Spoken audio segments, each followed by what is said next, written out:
Blitz after a while of not doing so and provide some commentary as I do. Hopefully in the process I'll be able to check the stream and verify for once that it's actually working fine. So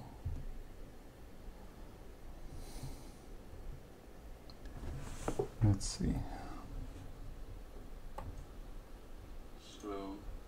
Seems like the stream actually works, and I'm very excited because I tried many times to play some chess online only to discover it's not working properly, and I've wasted all this energy commentating for myself. So assuming now it actually works, I want to welcome everyone back. Chris, we have Meter, Klum, Vincent, Maxi, and even Chad. So let's start with some games. And I also want to thank Agadmator from Agadmator's chess channel, who made a very interesting video about the controversy and of course about the game I played against Carlsen, but the way he addressed it was very kind of him. And it's resulted in many people writing hateful comments on my channel, but still it made my day to see Antonio doing taking such a nice approach and attitude and sympathy towards my situation, which I've come to agree with. I'm not expecting people to, let's say, be nice. I mean, obviously it's the internet, and yeah, I don't mind like if 80% of the people who view my streams will hate me and think that I'm a liar or whatever, as long as some of you will actually learn something and will be able to receive what I'm here to give. I think being able to have something to give and that you people can learn from it is a great gift for me. And I'm very fortunate to be in this spot. And that's why I keep doing it, despite all the, let's say, the lack of reward and the bad things I need to handle. So we have a game against Alex 1094.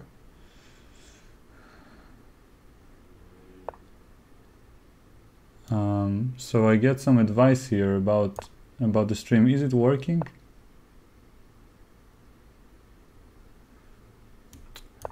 Okay, I'm not gonna focus too much on the game, unfortunately. I have to see. Video stops 2 times during 1 second. Yeah. Well,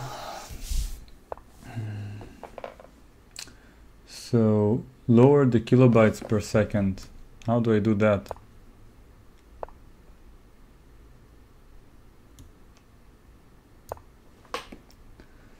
Especially while playing a game in the Italian. It's working again. Well, let me know either way, because I have no idea of what to do other than play some chess. I just want to play, and dealing with all these technical issues really gets under my skin. And bishop e6 is not even the move I wanted to play. Okay, I guess it's fine. Queen e2 is a move I'm not used to see in this structure. Let's put the knight in the other side, if it makes any sense. I think it doesn't, because he has d4, but it's really hard to read the chat and actually focus. So thank you, Vincent. I'll win first, and then I'll try to handle the actual stream.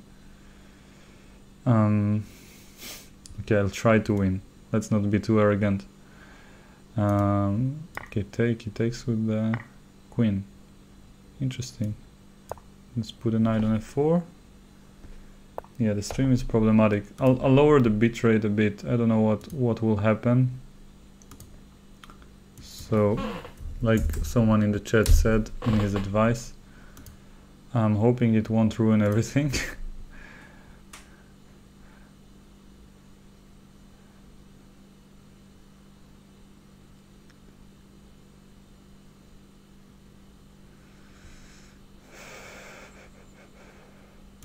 Okay.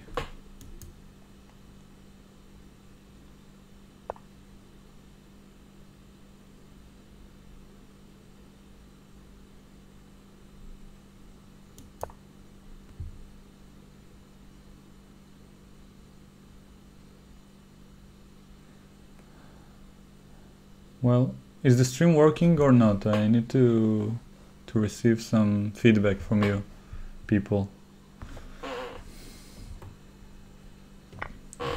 We have 21 people who may or may not be suffering from these technical issues.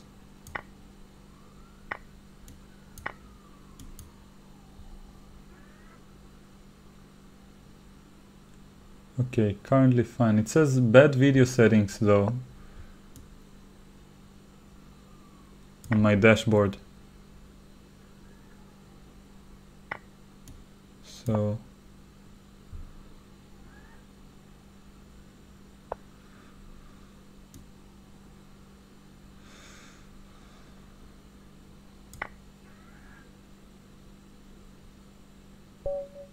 he resigned.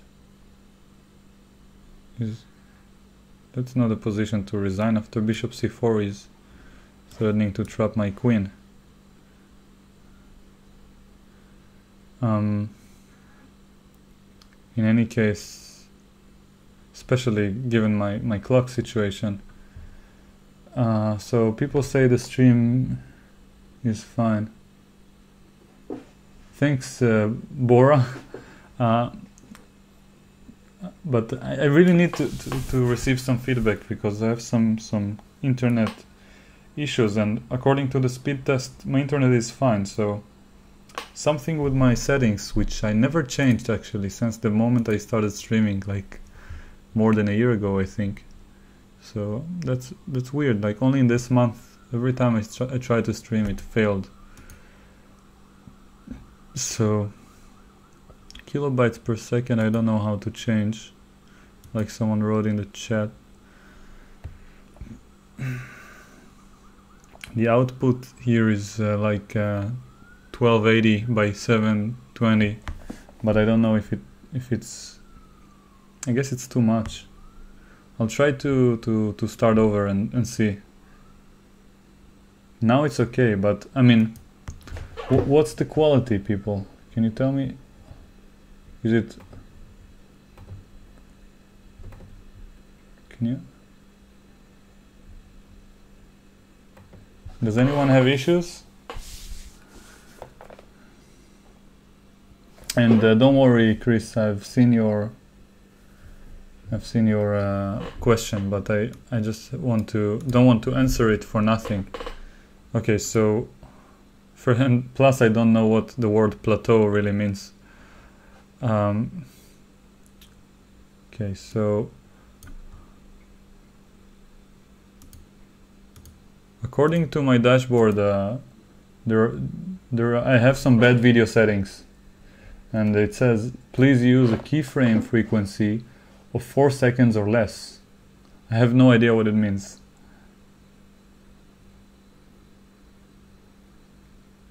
The current keyframe is 8.4 seconds.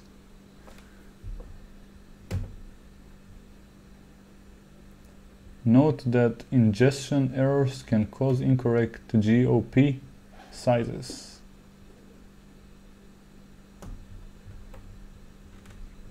I have no idea how to change the keyframes. For those who are wondering and want to help, I'm using OBS Studio, and after I finally fix it, I'll be able to stream properly, hopefully. So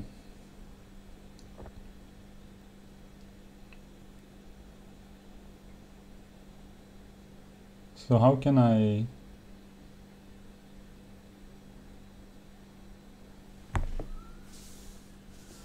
Thanks for the explanation, Chris. I'll answer it later. Feel free to copy paste the question when I restart the stream afterwards.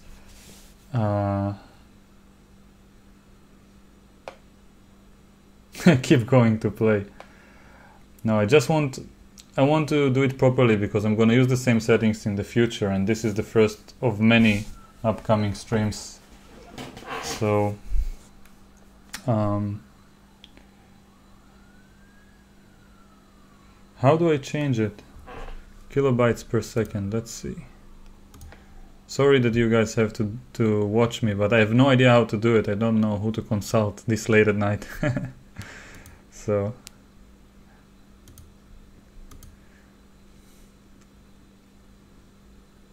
it says I have 8.4.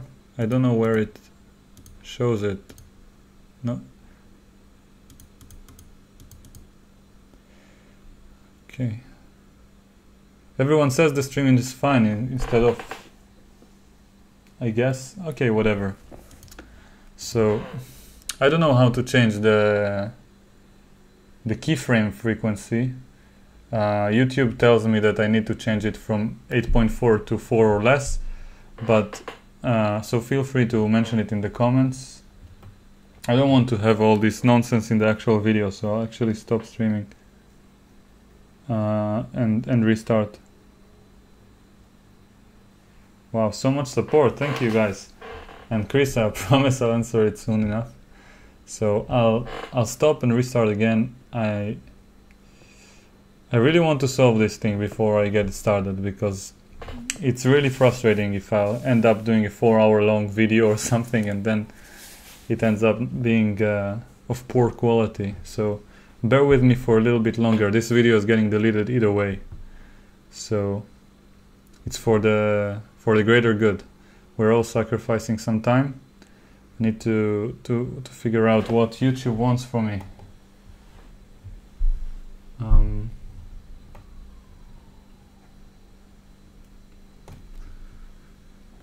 And the audio streams is good, higher than the recommended base rate. Okay, let's try to change it.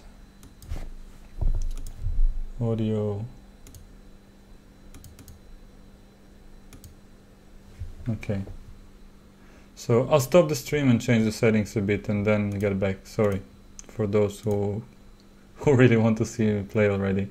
I appreciate it. I'll come back. I have no idea if the stream works now or not, but I tried to change some settings. And I'm really hopeful. So I'll quote Weinstein, who said that the definition of insanity is to repeat the same action over and over and hoping different results. But I guess that's what I'm doing, because I eventually I might be able to stream properly, and then everyone will hopefully have something to gain from it.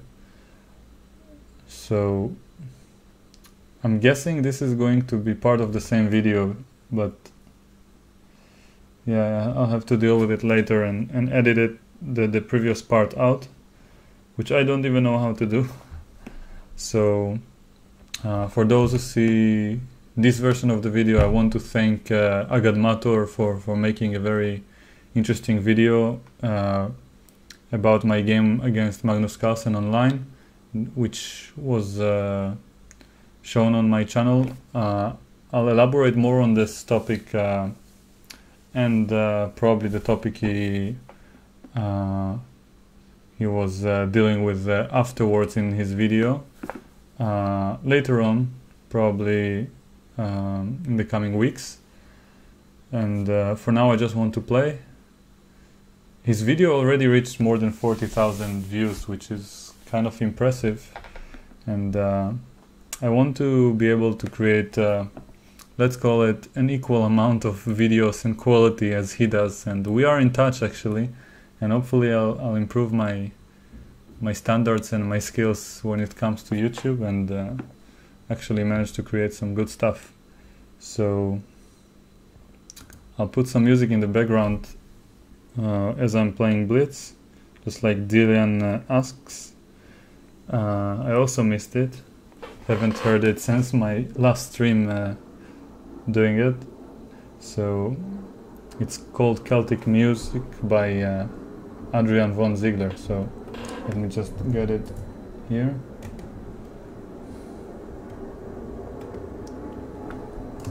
Seems like the stream works. Let me know if there are any issues other than the airplane in the background. And Chris is asking a question. And hello Athlin and everyone else, Vincent, John O'Connor, and everyone else who joins us, Lago, Titok, Mitterklum, Ruven. Welcome. I'm gonna play some Blitz and hopefully provide some interesting commentary as I do.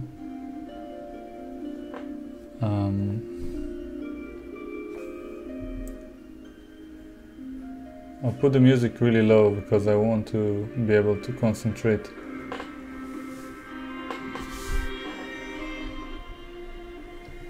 Hopefully you can hear it in the background. Alright, so without further ado, I'll start some games. 3 or 5, what should I play?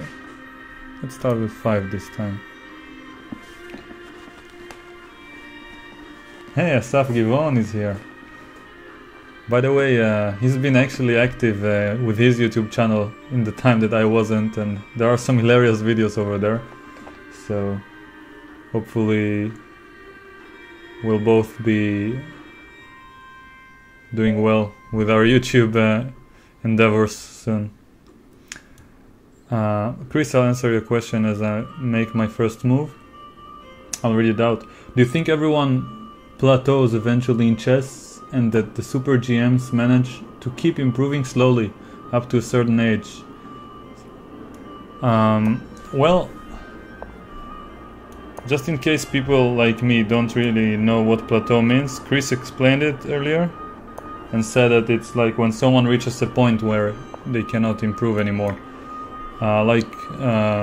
Fulfilling their potential. And I'm not sure I'm an authority on this topic because I haven't reached my full potential yet, and I'm sure I can cross 2600 in the coming year. That's at least my plan for 2018. I even constructed a detailed plan of which tournaments to play and how much it will all cost. And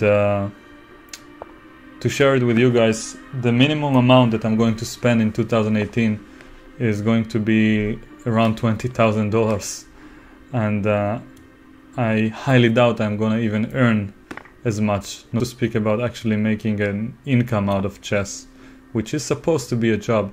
So this is not the main reason, but one of the reasons that I like the internet so much. I'm thinking that at least hoping that sooner or later I'll find a sponsor to help me out achieving my dreams to enter, let's call it, the top of the chess world. Depends on how you define it, but like to me the top means right now the top 100, but it could be even more if I can afford it without blundering pawns. So I'm going to spend this amount either way, and I'm actually today I decided to start searching for a sponsor who will actually pay for some of these expenses, but I don't even know where to start looking. So I'd hate to ask my viewers to provide me anything that's supposed to improve my chess, because that's not the point. I'm doing it for fun and for the sake of giving, and I don't want it to seem like I have these motives behind sharing my knowledge with the world.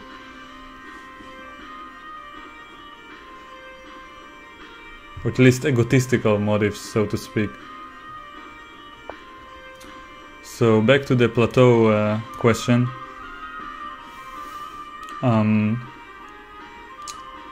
As I said, I'm not an authority on the topic, but I would say that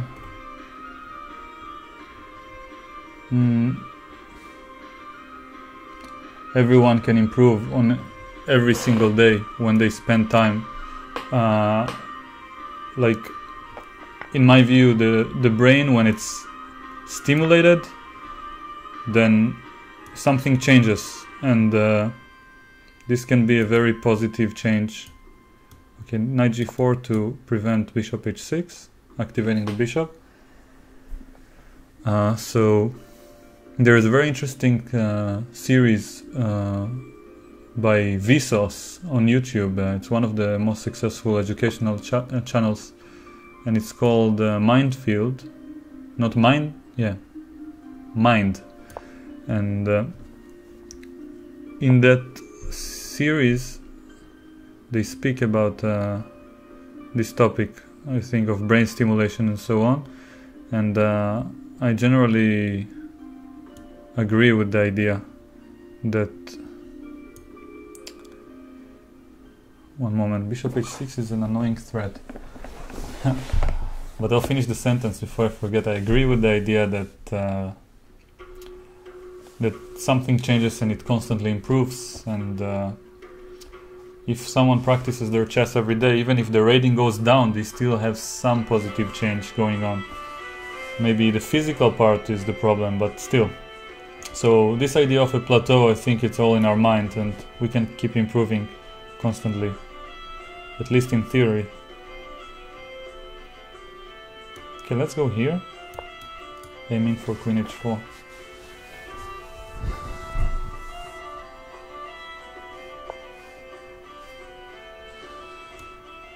Okay, I'd hate to let him take on a2, but then bishop g5 is also annoying, so I'm gonna play it. Now at least rook e3 might be deadly, but I'm not sure.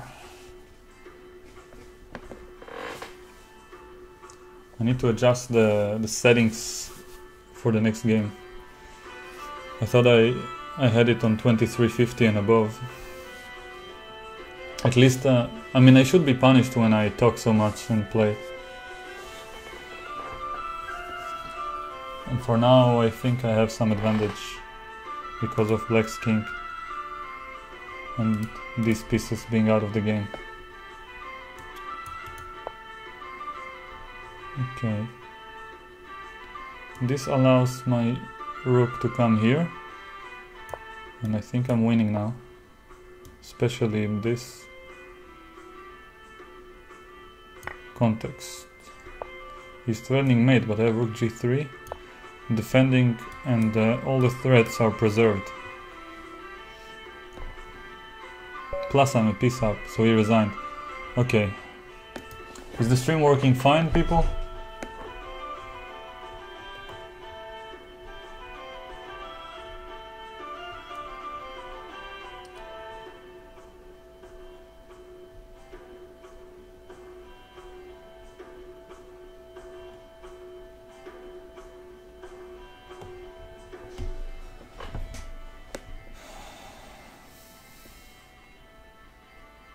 So this time I'm gonna create a game instead of press the quick pairing. Play 5 plus 0, 23, maybe 2400 and above. If I manage to cross 2500 while talking, then I should be able to, I mean, strong players should be able to reach 2400 with ease. And by strong players I mean international masters and above. Since I'm not that good when it comes to multitasking.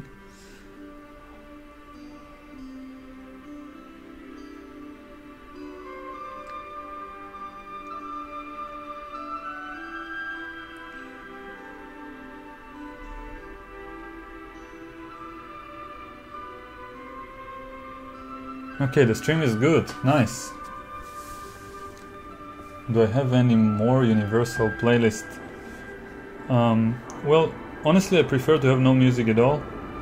So this is a compromise for me, and that's the biggest one I'm willing to do right now.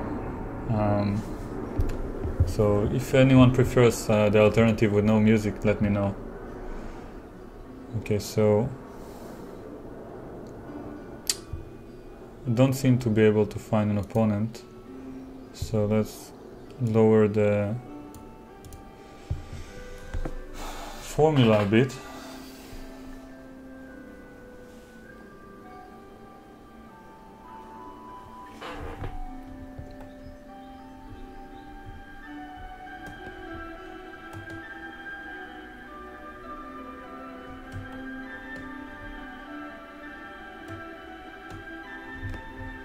I'm trying to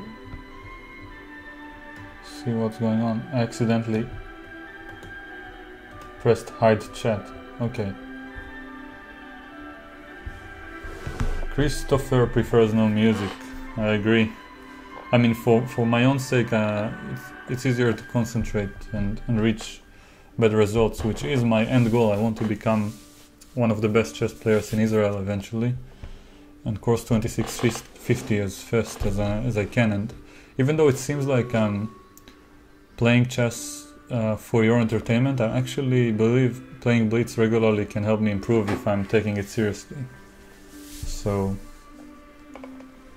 especially since I don't play enough tournaments and I want to get back to shape before my upcoming Israeli league in 2 weeks.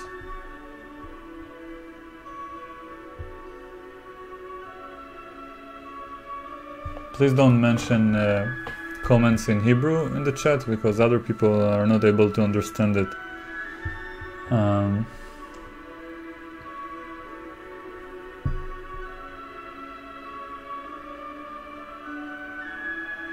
No music, many people vote. Boris Gelfand is the first rated Israeli chess player. I believe he has been for the past 25 years or so.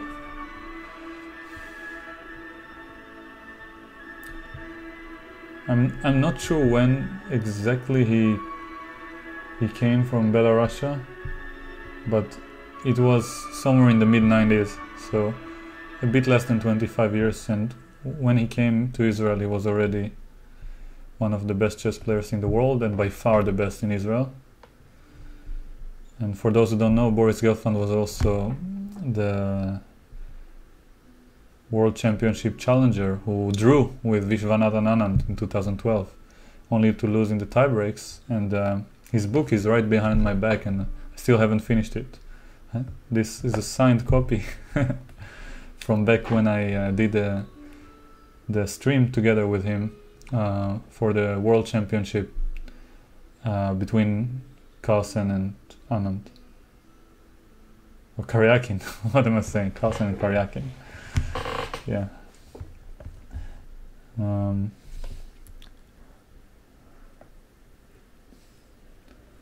So, funnily enough, as I'm saying, Gelfand was the top player. Seems like Maxim Rothstein has crossed him by 2 points, and which probably will be updated at the end of December. But it doesn't mean much because, I mean, still, both players have to stabilize the rating. Gelfand was 2780 not so long ago. Even though I think Maxim Rothstein has the potential to join the world elite in the coming years, but still he has everything to show. I'm very hopeful. So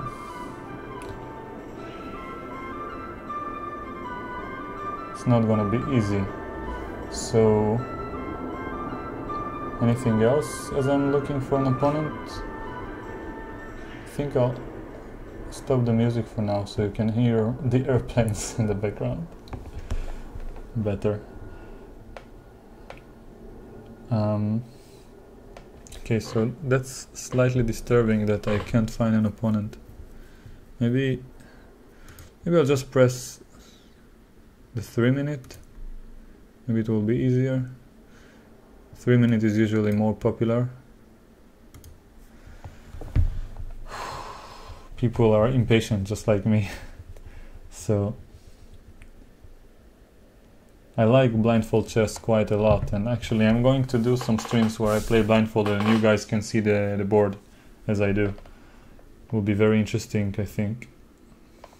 In fact, I might set it up right now if I'm able. Let's do it.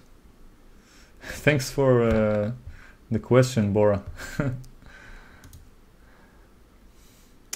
Yeah, unfortunately it's very hard to set it up. Yeah, I had it like already, the presets ready, but my computer crashed back in June and I can't do it anymore. I have to reconstruct it, so it will take a while. No opponents. You know what? Even though I want to play some blitz, I guess. Can I just press?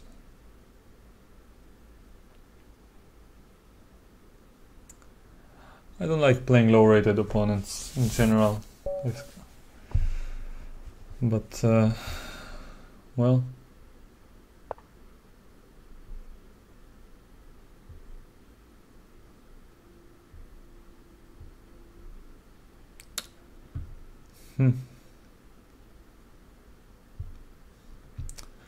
Okay, let's play. Andrew is online, let's challenge him.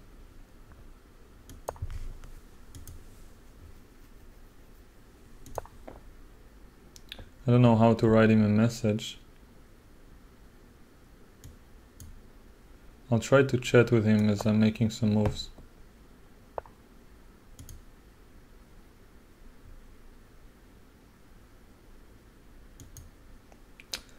Doesn't work. Okay, I'll do it from the other. Nah, whatever. I have to focus on the game. I mean, 3+0 can run out really quickly.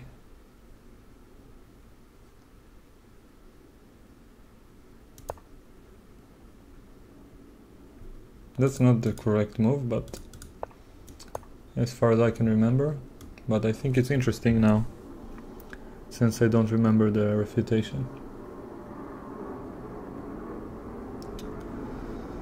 So many airplanes at night. Okay, so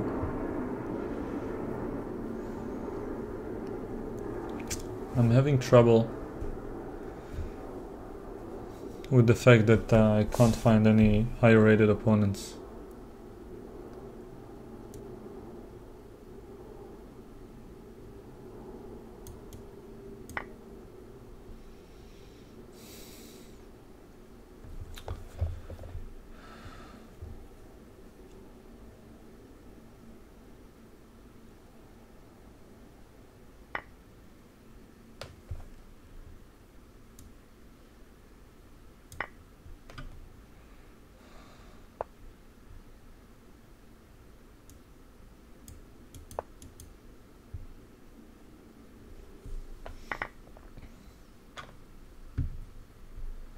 Okay, so currently I have 2 pieces up, and he can take a rook or take the pawn. I think I'll remain with some material advantage in both cases, but Queen g6 seems like the more challenging move. But then King e7, Bishop g5, Knight f6, d e5.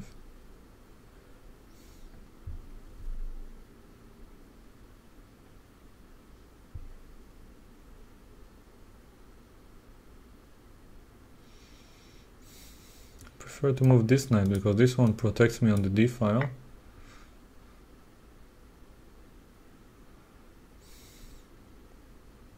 But yeah. Okay, let's concentrate.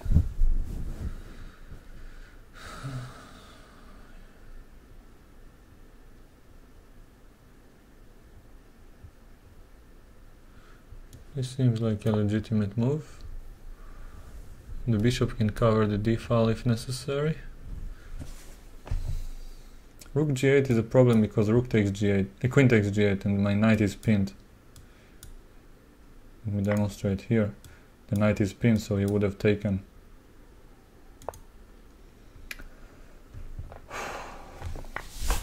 Okay, so take. I think right now I'm still some material up. Let's close the file with tempo on h2. Queen g8 is coming also, if necessary. I think queen g7 or queen f7 is practically forced. Nothing in this life will wow, come already? for free, so get out your wallet, shake your dollars with me. $30. I need the dollar. Wow. The dollar is Merry what I Christmas, need. Happy Hanukkah, whatever. Great to see you back. The dollar bill, yeah. Thank you. Thank you for waking up my neighbors in such a style. Okay, my king is relatively safe. And now I'm forcing the exchange of queens. $30 by Rice Molina, which is reminds me of our famous Marco Molina. Okay, he resigned, my opponent. So thanks a lot.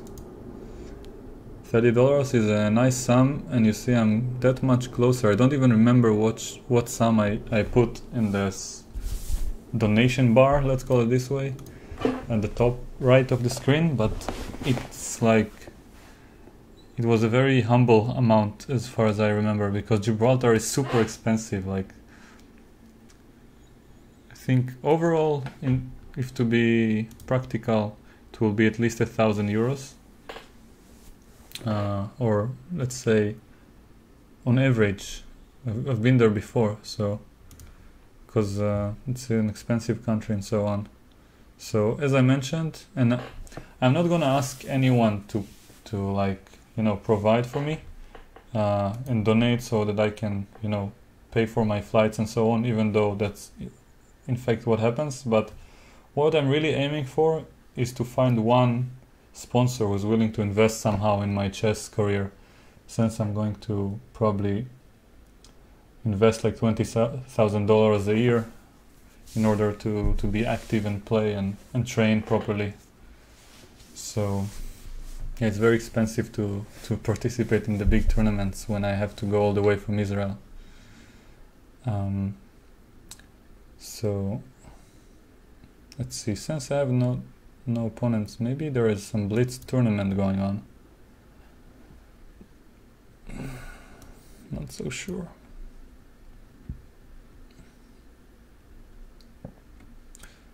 Nothing in this life will come for free, so get out the wallet, shake your dollars with me. Another $30. I am Marco Molina. My nickname is sometimes Rice, not Stove, so sometimes I go by Rice Molina. Cheers. I'll always support you. Wow. Yeah, 2 times $30 and I'm not even playing. I'm starting to blush. Thank you so much, man. It really means a lot. And so let's see. Hourly Super Blitz, 175 players. Do you guys prefer 3+0 or 5+0? I guess that's why I couldn't find any opponents, because they all play in the tournament. So let's start from 3, because the tournament is about to end. So I'll be lucky to get in 2 games. Oh, and I'll probably play some low-rated people. Let's try to write to Penguin GM.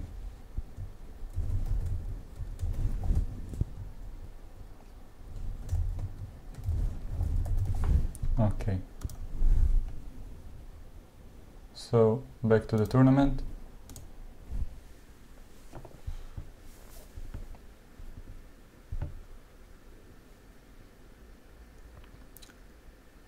Everyone says 5+0. Okay. So let's go back. Couldn't find anyone to play with. But I don't like it. My opponents will be incredibly low rated since I don't have any points. So here's what we're gonna do. I'm gonna play some bullet, I think. Or something fun. Let's do something a bit more funny. Like a crazy house bullet. And then after it ends I will join the next 3+2 blitz. No, but super blitz is better, I think. No, whatever. I just confused super blitz with elite blitz in on chess when they have the rating. How do you call it? They have this barrier, yeah.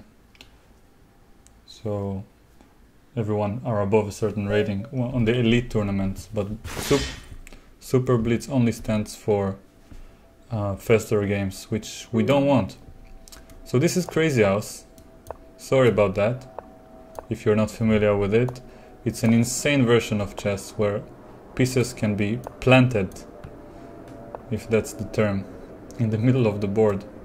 And my opponent is probably one of the best players on the site, so he's going to kick me very easily.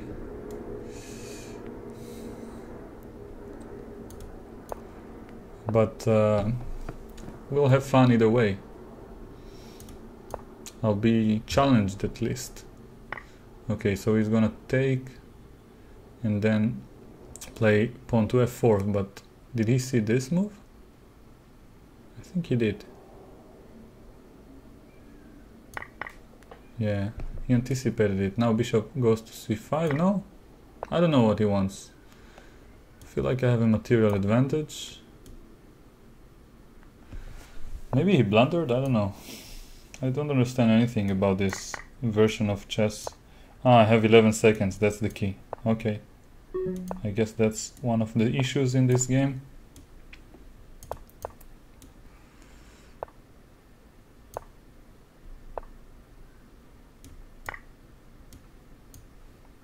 But I am winning somehow.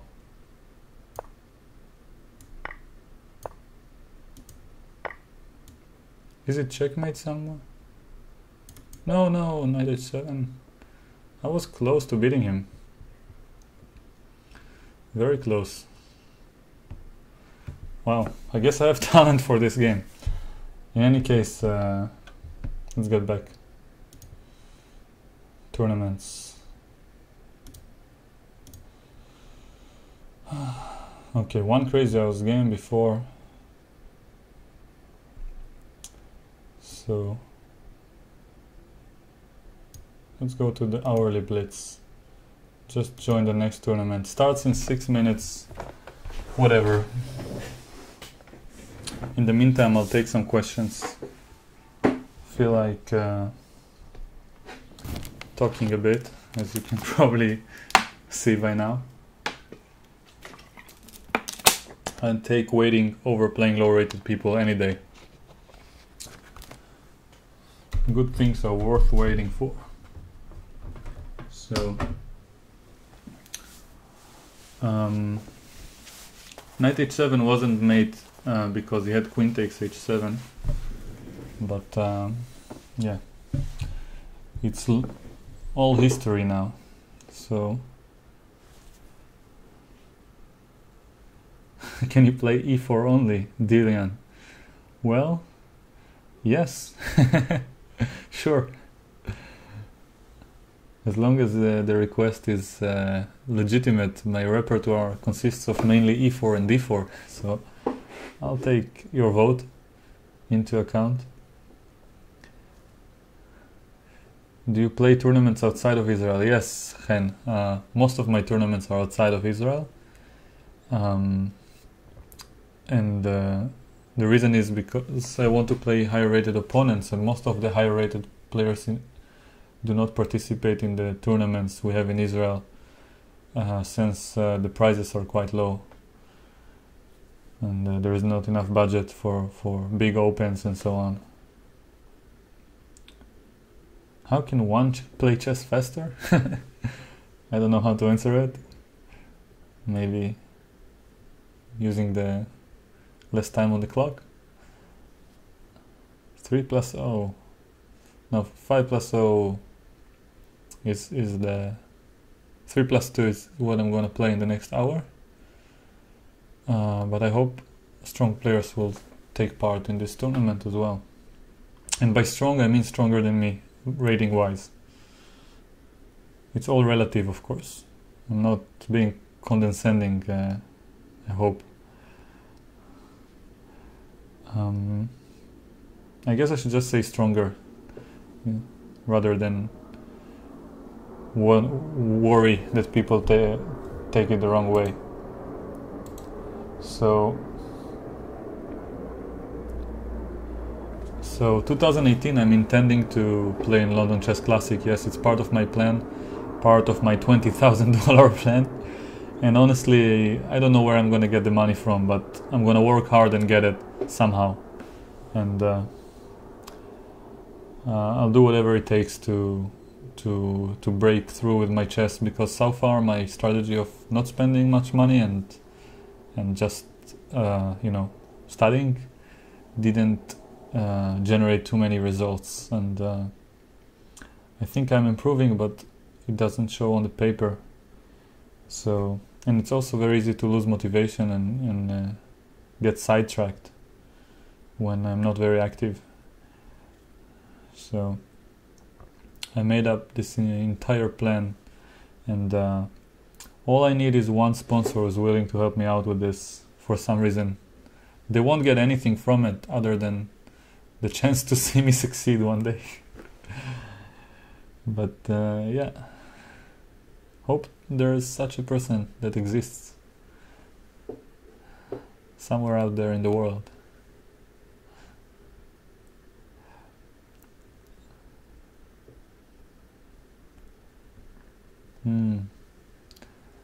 I see the hateful comments start to flow, so that means that I'm not dreaming. I was a little bit afraid that everyone are being too nice today, that this is unreal. I also tried streaming and it works. How's life? You seem happy or not? That's a weird question. Well, I'm pleased, thank you. Very relaxed. Hasn't changed since I was 16, when I stopped going to school. But that's a different story. I did do all the exams for those who are worried for my health. So, what's my occupation? I don't know. I'm supposed to be a chess player, but I'm not active enough to make money, so I guess I'm a bum who just disturbs his neighbors to sleep.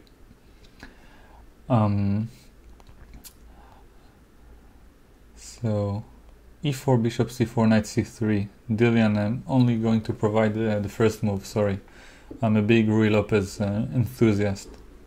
Too big to sidetrack in order to entertain you or educate you. At least this moment of my chess career. I guess the Italian has its charm, and one day I'll also surrender, but I sure hope not. Grand Prix setup, no thank you. You meant c5. So e4, bishop c4 against the Sicilian, that's even worse. I'm a very principled player, so don't write such things publicly in front of me. I'll not take it well. So against the Sicilian, knight f3 and d4 10, are practically 8, forced. 7, 6, so 5, what's 4, my favorite opening? 3, f3 Nimzo with white. 1, 0. Hopefully we can have a conversation there. Bora, I hope so as well. In London Chess Classic, you mean? Okay, let's play the Sicilian. So we have a gambit in the first round. So I don't want to accept the gambit. I'm going to bore him, Mr. Yeda. But now, oh no, I guess it's the same, so let's play knight c6 and then d5. My point is that my opponent probably wants some active play. He got an improved version of the French defense, but at least the position is closed and all the pieces are on the board. So I think it might be challenging for him compared to the regular strategy where they just attack and play for the initiative. That's just one of my main antidotes online when I play these, let's call it, attacking opponents who are relatively low rated. Even though I can't say that his position is too bad, but I think it's more challenging for him than to just develop the pieces and attack me. And in general, when I teach chess and when in my approach in my own games, I like to be practical over objective. And even though objectivity I think is the most important thing to have, it's very important to be able to pose problems to the opponent. So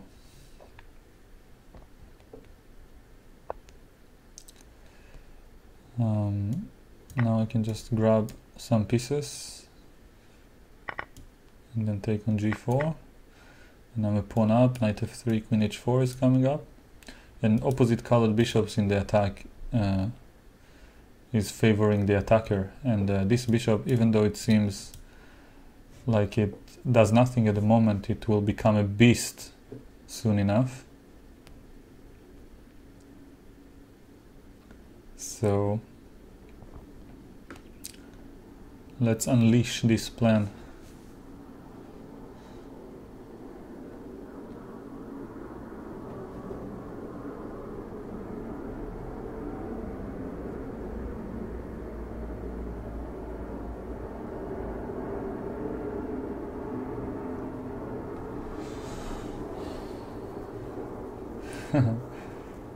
Thank you, Julien. Only now saw your... Oh no, it's Danny. Sorry. I see the letter D and I assume it's the same person. Okay. So he gave up a pawn, trying to free some room for his king, but the knight can take the room away, and now queen h4 is a checkmate almost, which forces the king to go back, so I don't think he's close to solve his issues. Queen h4, bishop e8, bishop g6 will come soon. Plus his bishop on e3 is hanging. So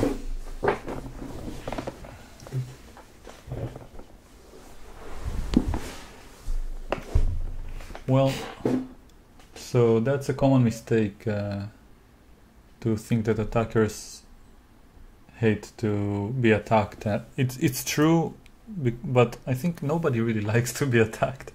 So the best strategy against attackers is to just not let them have any counterplay. Once you prevent their play, don't let them have any active play, then that's where they are going to make mistakes, and provoking mistakes is the most important art form of this game. And it's a metaphor for many things in life, I think. More on that topic in my Philosophy Snake series, which I hope I'll be able to get back to soon enough.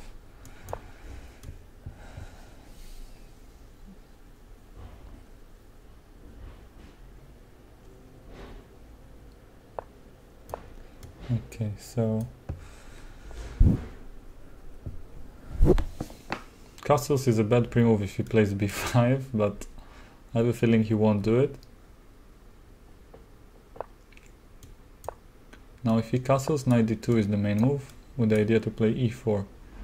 And it's a very strong move because it prevents or kind of lowers the value of the e5 idea, because d5 is hanging.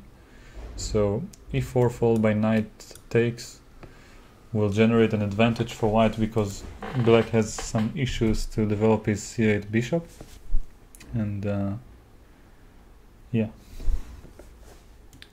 So for now, it seems like yeah,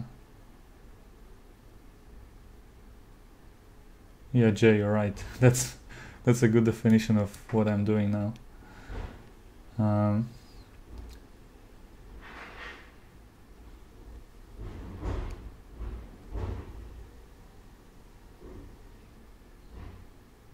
So rook e8 does not prevent my idea. Now I have a space advantage, and that means that my position is better, plus he has a problem with this c8 bishop, so I'm going to have a lead in development as well.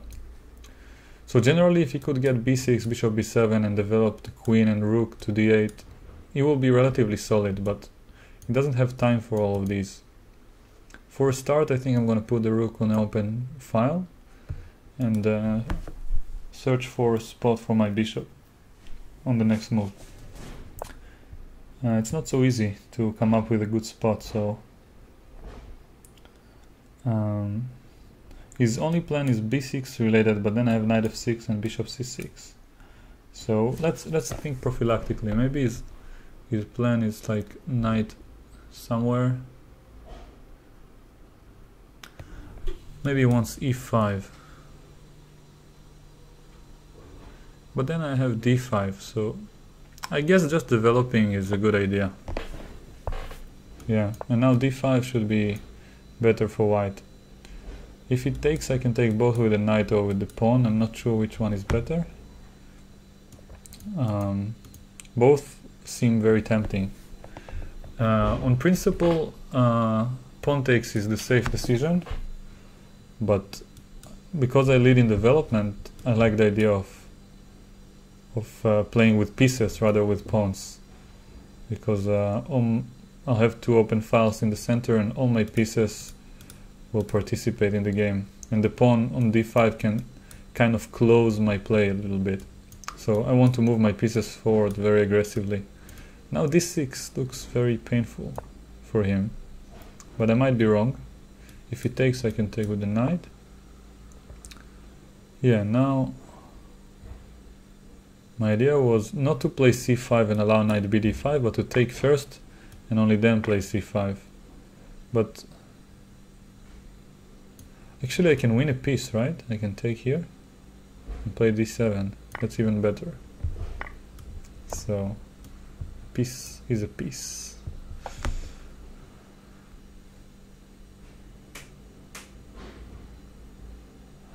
Nothing, I agree that I should stream on Twitch, but I tried it for a while. I was even a Twitch partner, and I had to terminate the partnership because nobody would give me donations there. I don't know why, but I had 94 winning another piece. I don't know why. I'm not complaining about it, but I think it's probably because of the name of the channel. It wasn't related to my own name.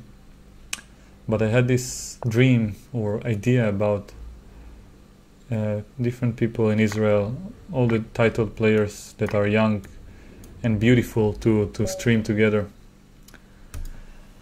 And we had 9 members who were willing to do it, and then eventually it went down to only me willing to put down the work and spare my time for the sake of the greater good. I'm being very judgmental, but that's because it was painful that everyone said yes at the beginning, and when I ended up doing all the work, they kind of left me out to dry.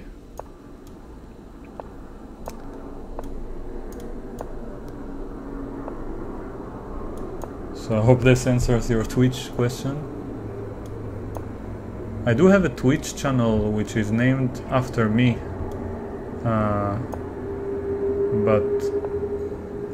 And it's funny because I never even streamed on that channel. I only asked people to subscribe to it in my description, and I'm curious actually to know how many people are there. Let's actually check it. My guess is around 200.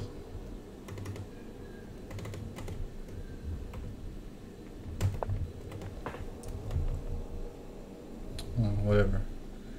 It's hard to get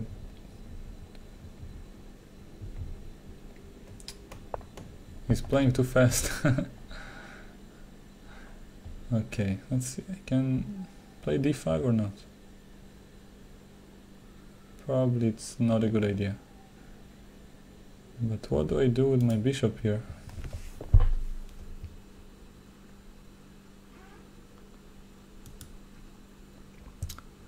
I have this funny idea of playing rook takes e4 here, and then bishop f5, but then rook e8 check.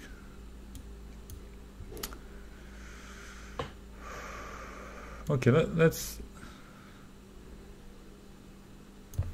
calculate properly. d5, de, 95 is good for me. 95 is good for me, most probably. Ed is probably bad for me. Whatever.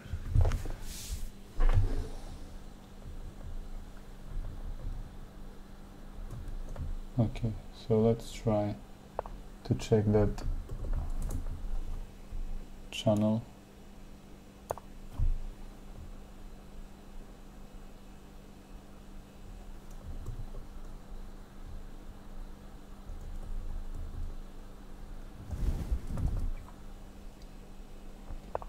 How many faithful followers? 155 people subscribed or followed that Twitch channel only based on my description. I didn't even make a single video there, which is a nice number of people who I would refer to as actual fans, who see a link in my description and press it and subscribe, even though I don't think I actually mentioned it before that it exists. So 155 people who bothered to read and follow and support. That's nice. I mean, all I want is to have like 1,000 true fans eventually, and in the long run, that's all I'm after. And by fans I mean people who would click a button and who would appreciate my work one way or another, not necessarily with money.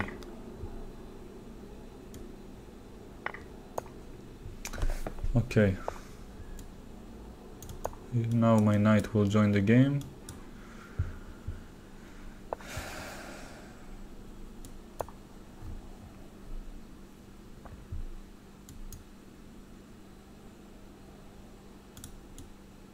I want to take with the bishop maybe, but okay.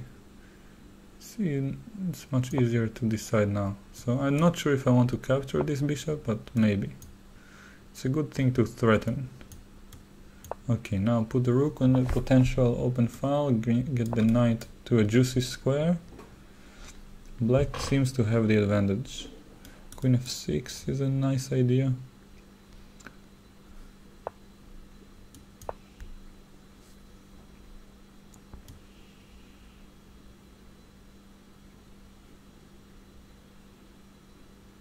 Nice to see you too, lovely bite. And Elliot Smith, thank you for showing up. I guess I should be a little bit more quiet just in case some people are trying to sleep.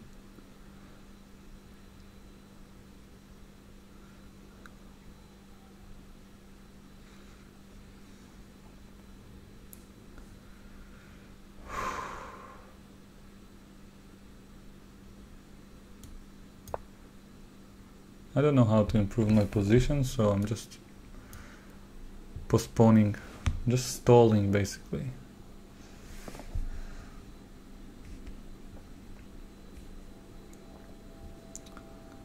It's funny, I'm looking at the chat like between every move instead of the position. I guess I missed you people. It's been so long since my internet has been working. Let's go back. This pawn is weak.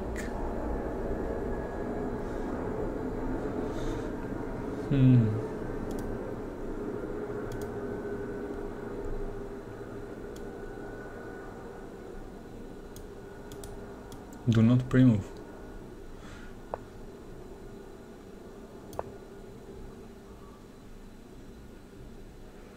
Okay, cd5 is a threat.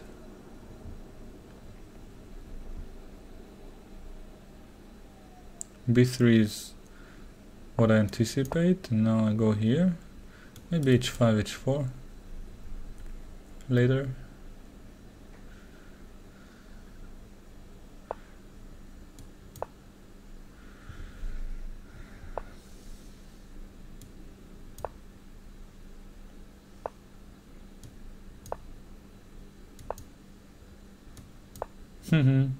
Got trapped.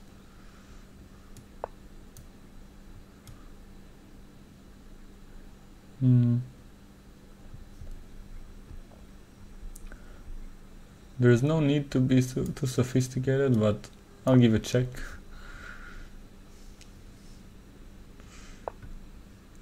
Because I thought he might allow this, but I'm not even sure if it's good for me.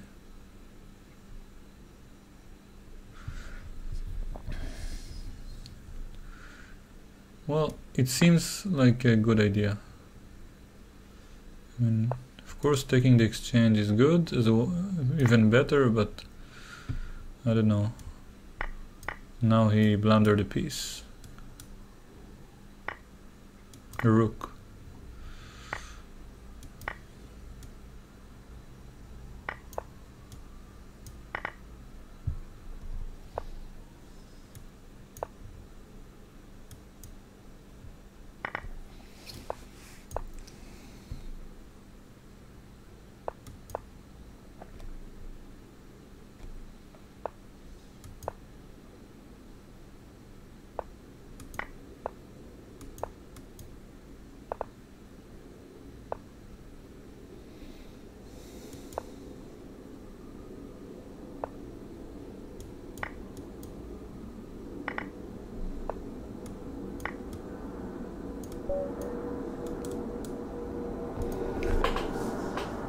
Okay, I'm not leading the tournament, I'm winning too slowly. I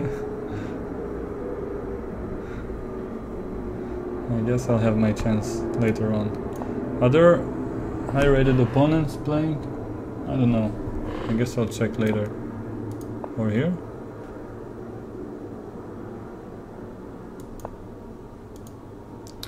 I don't know what's this opening I just played. It's very fishy. But I don't know. Lost my concentration there and allowed myself to goof around. I think this is very bad when the standards are dropping like this. Okay, so he's threatening to capture here. So let's demonstrate. This is a typical, let's call it motive. That a3 takes away this a3 and b4 squares, so that if he takes knight a4 would trap the queen. And now I just develop, and this is a very elegant way to deal with the queen b6 idea. It's a very useful move for later.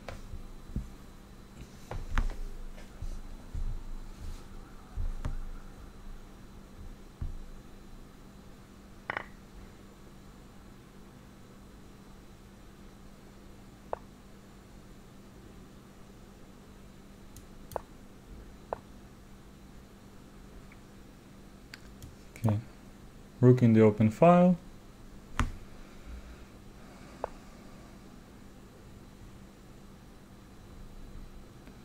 Now b4, grabbing some space and making use of my a3 move. Now, yeah, he went back, so these two moves are obviously more effective than queen b6 and back. Okay, he wants to trade. I guess I don't have any right to object. If queen d2, I don't want to allow knight e4. I'm not sure if it's good for him, but why bother? So there is some tension between these pieces that it's going to clear up sooner or later. h3, window for the king. Yeah, now let's clear the tension.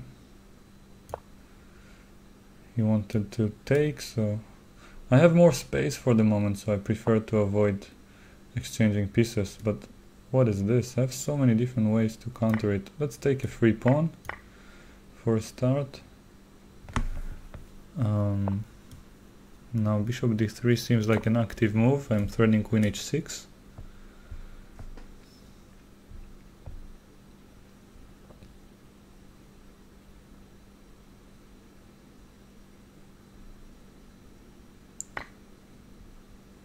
Okay, let's take, and I'm winning the queen.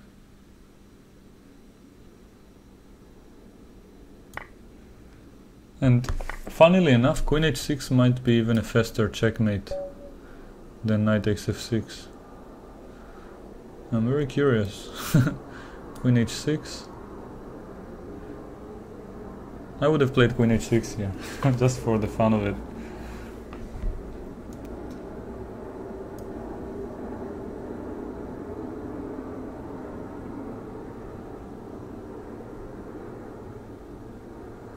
Ah, finally, first place in the tournament at last, but I don't see any higher rated opponents, which is a little bit, I mean, it's less fun for me, but I guess people who watch can learn a bit more, so I'll focus on the educational part for now.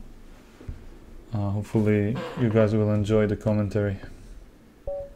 So I'll use the same two questions that I've always used in the streams with Hutch and before. So first one is, I play e4 by the way, Dylan, I finally remembered. So first question is, what does my opponent, what is he threatening, what does he want? That's the first question. And the second one is, which piece doesn't work, in case he has no threat. So for example, now he's threatening my queen. The best way to deal with threats is with tempo, so I would develop my bishop while attacking his bishop, and now after he captures, I capture with the knight and I can gain a tempo, because even though these two are exchanged, I will have developed my knight. Okay, but h5 compared to knight f3 is of course a much less useful move. Now just develop my bishop. I'm not sure where I want to castle yet. I'll keep asking myself the question about his threat. Okay, so now I can develop my queen since I'm getting ready to castle, and I don't want to commit to either square. And he kind of wants to play e5, so queen d2 was not the most precise. Now he still wants to take and play e5, e7, e5.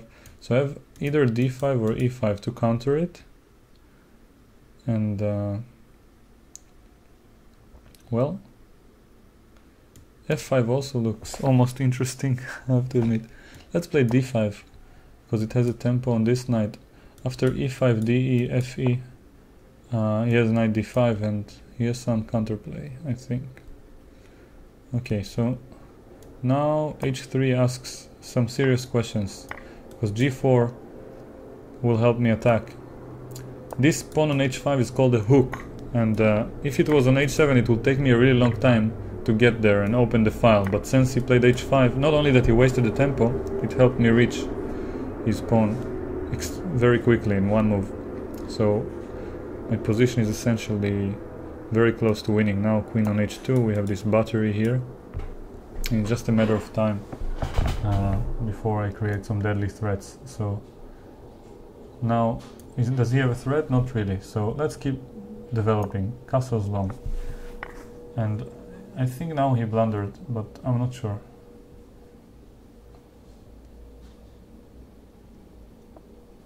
So he has only two pieces in the defense, and that means that and these two are not participating. So if I can bring more pieces to the attack or exchange some of his defensive pieces, it will increase my relative advantage. So for example, this bishop is quite strong in the defense, so I would like to exchange it with bishop d4. Seems like his only move not to get to lose very quickly is f6. Now his king has this square on f7, and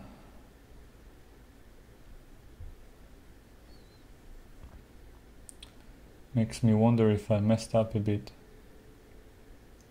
because I had some easier ways to attack. So let's play f5, try to open up some file against his king. Pawns are not too important at this point in the game,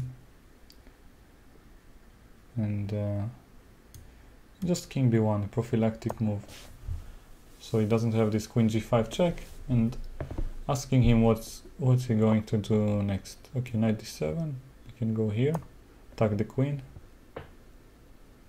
He doesn't have many squares, attacking my bishop, so I'll keep attacking the queen until something good happens. Queen g5 is the only square. This might be close to trapping it, but it's not. Okay, so I don't have much time left, so I guess I'll go here anyway.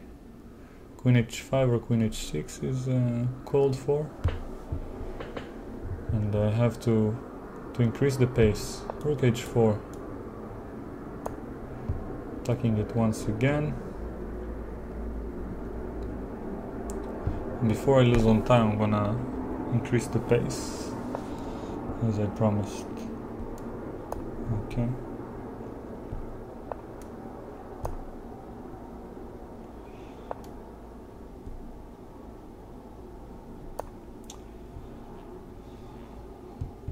Obviously I completely messed up my advantage earlier, but I worry not.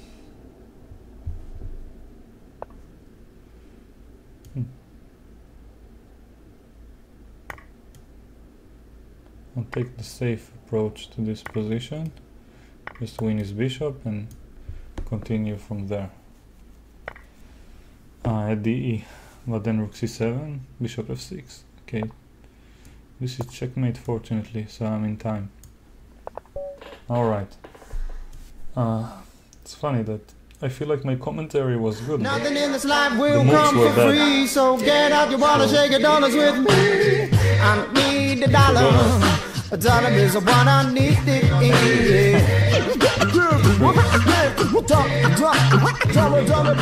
62 is better than 60. True. Very true. So before I continue, let's see the... So at this point I think I'm winning, no less. And here probably the more precise way to attack was to go g5 or f5. Or even bishop d4 actually. Now after knight g4 I have queen h8. Mate in 2. It's demonstrated. And the bishop protects. So allowing him to take here made it a little bit more complicated than it should have been, and I'm not sure what's the best move here. Let's check. So it doesn't... Bishop d4, yeah. As I played f6, and now queen h7, rook d e1, with the idea probably of rook takes e7. Completely missed it. King b1, yeah, I'm playing quite decently, surprisingly. Now rook f g1, followed by knight d1. It's slightly similar to what I played. Here my advantage is already ruined. Knight e5 was the blunder. g5 would have offered better chances for defense. Yeah, now rook takes g6 was mate in 4. I missed it completely, but this is good enough. Okay, next game. Alright, let's have some dates as a reward for winning in that time pressure.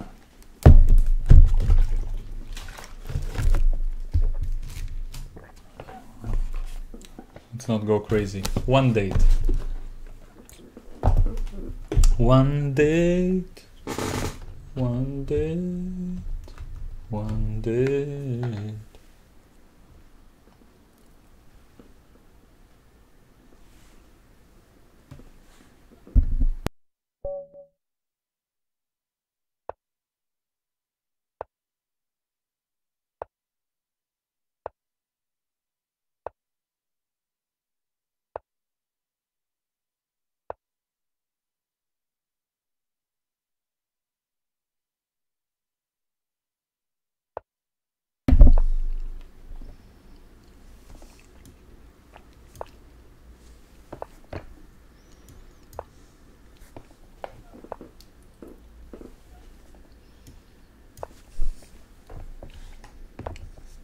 Typical Italian position.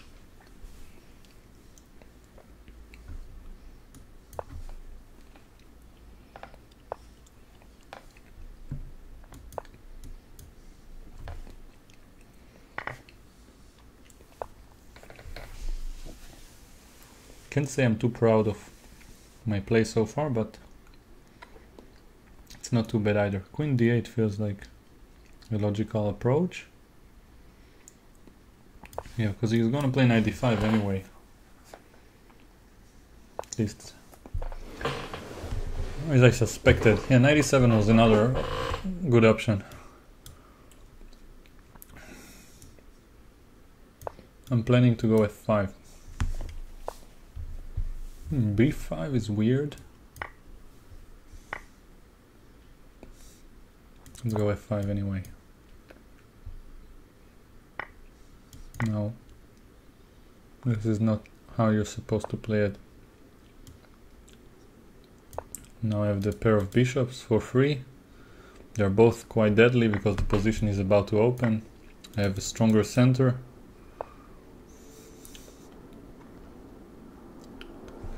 Okay, so I think now I can take. If he takes back, then I have c5 at the end with a fork.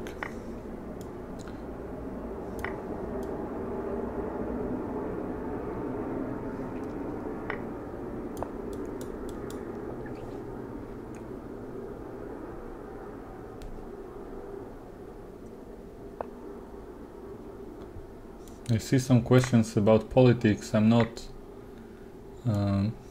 authorized to even think about these things. And by authorized I probably mean I choose not to. It's a complete waste of time in my view.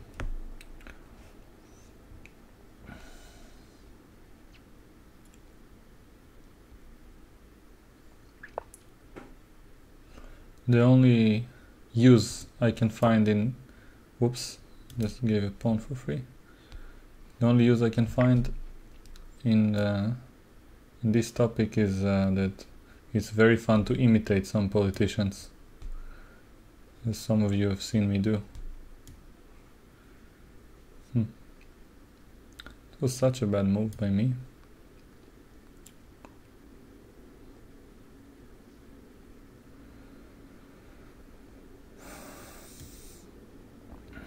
Let's bring the queen to g5, threaten bishop h3.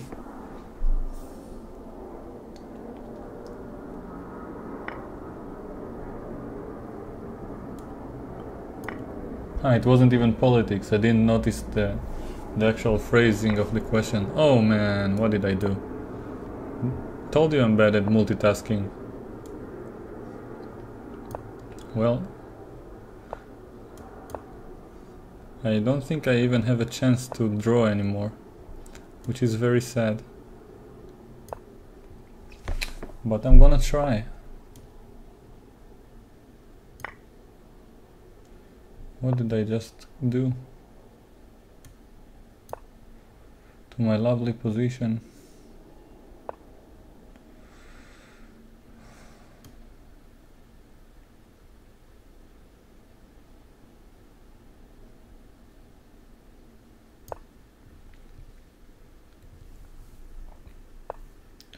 Okay, fortunately he blundered the pawn, so I took away two of his pawns. I think I can I can fight on. That's so funny to have blundered like this. Oh man, I need to focus. Realize that Blitz is not a matter for jokes. Okay, I'm going to play for the win. Let's see.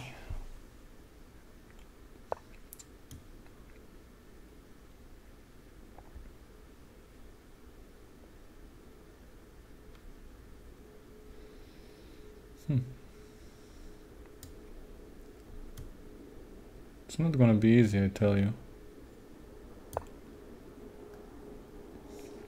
If he plays queen c3, I'll be forced to exchange queens.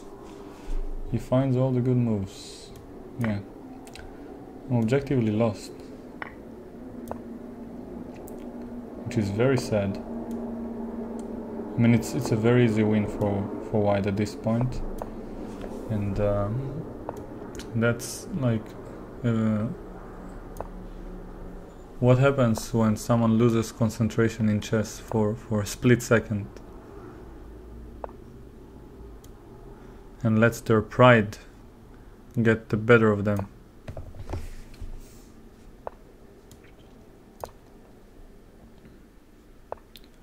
Let's go g5, try to exchange some.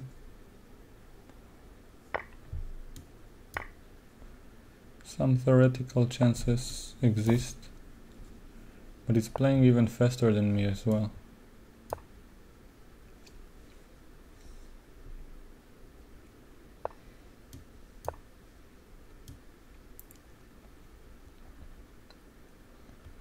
I wonder if this is a theoretical win. Probably it is. I can put it in the table base. Oh, there is an increment as well. How lovely.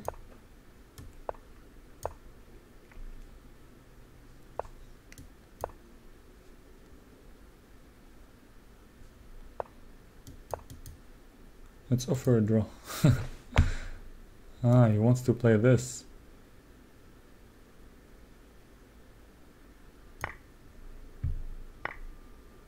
Okay, now that's a little bit scary, but I think this should be a draw. So scary to play this move in practice, but I'll try. And king h8. With the stalemate ideas. If I'm wrong, it's gonna be very, very sad.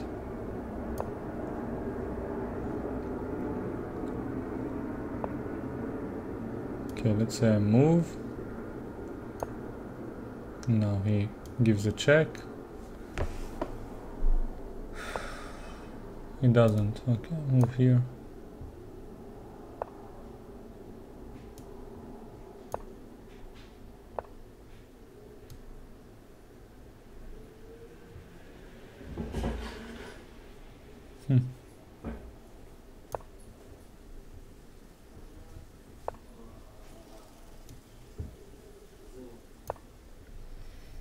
It's not easy to defend, I tell you. But I'll try. I promise I'll try.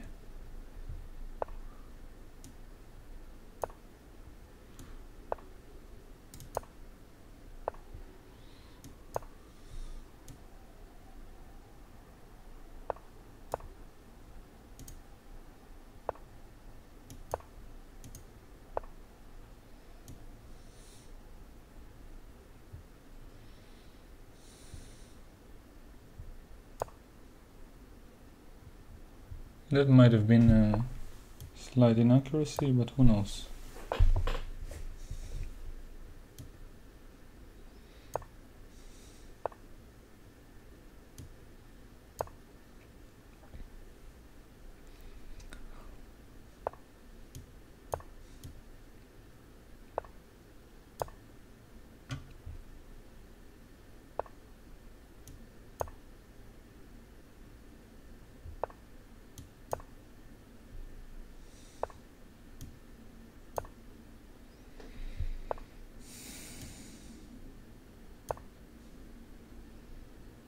What is he even trying to do?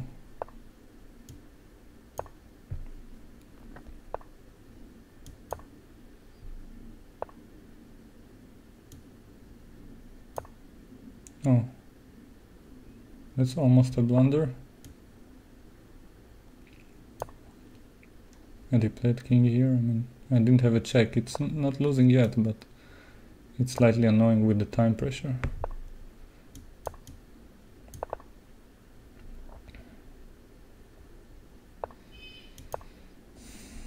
He's slightly better than an 1800, I would say.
Yay, I made it. 50 move rule. Okay. Never felt so nice to make a draw before. Now, Julien driver suddenly competes for winning the tournament with good chances, plus Botaro with the flame.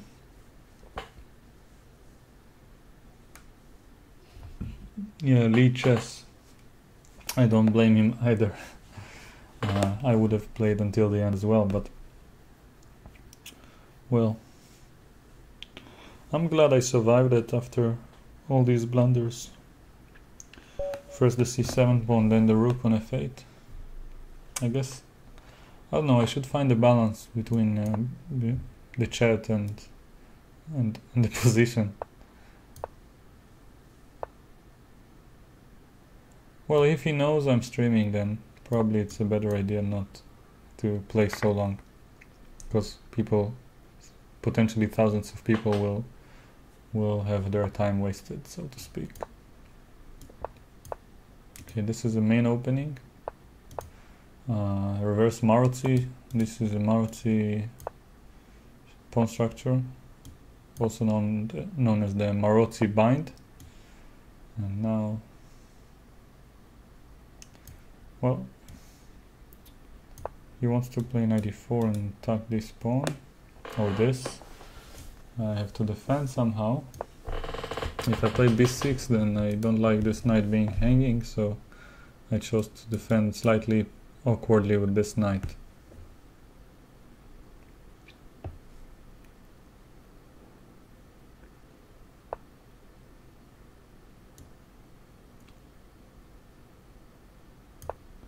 Now I defend this pawn so that I can take on b4 if necessary. And I kind of missed this move, but also had knight d4 as an interesting option, but then knight takes d4 and bishop b7 was probably better for him. Okay, so if knight g5, I think I can play bishop d5.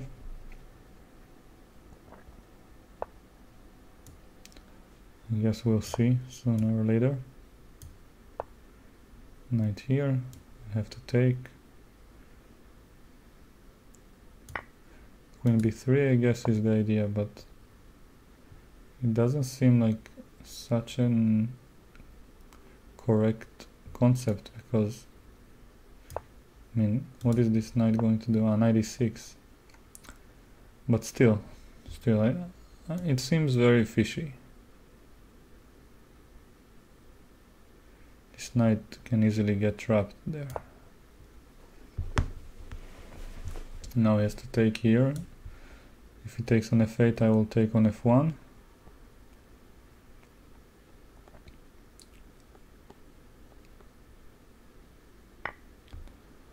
And let's get with my rook over here. Actually, first I'll go knight a5 to have the c6 square maybe for later.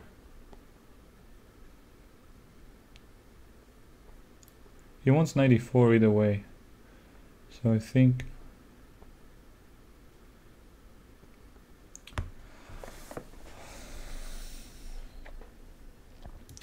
still think the knight is somewhat trapped on e6. So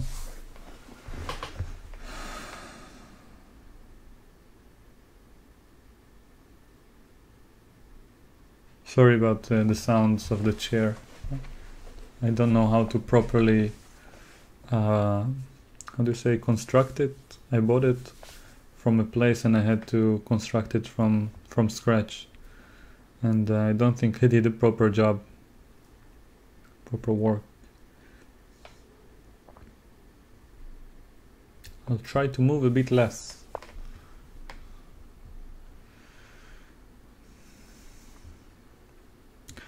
Now, isn't the knight trapped? This guy?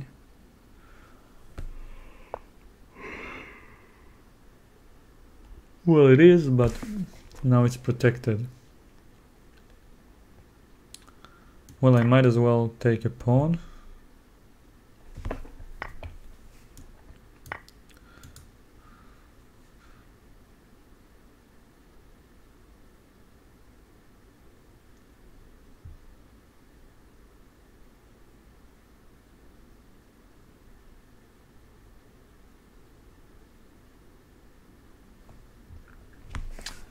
He just doesn't have a very good square for the bishop, because if he goes to f2 I can take on f5, so I think I'm gonna keep attacking it. Yes, and now let's protect my knight and develop my rook, so multi-purpose move. That's a weird move.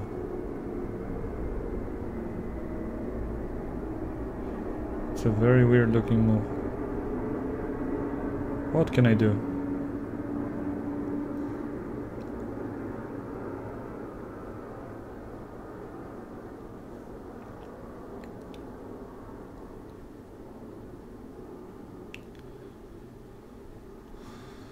I guess it's not too easy for me to make a move, so let's activate some piece.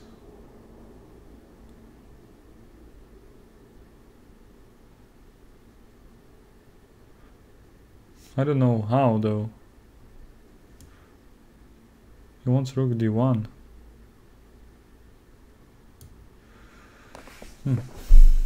Okay, let's go here. Activating my c4 knight. Just joking, I mean this knight is hanging, so I'm using tactics to take that pawn. So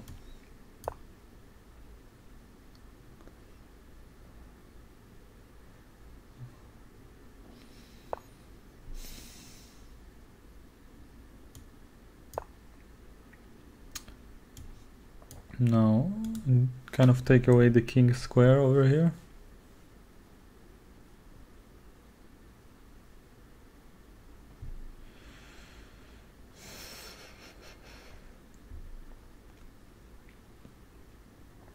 I'm not sure how to continue the attack. I need to activate this bishop and this knight. Okay, let's go here for a start, exchange his knight. Even though it's stuck, it's very active on e6, protected by a pawn, so seems like a good idea to exchange it. And now I have this funny idea of sacrificing my queen and giving knight g5 check. Probably a bad idea. But he kind of believed me. Interesting. It was a bluff. It was a very bad judgment call. Had he taken the queen and played king g2 and rook f2, just gave him chances.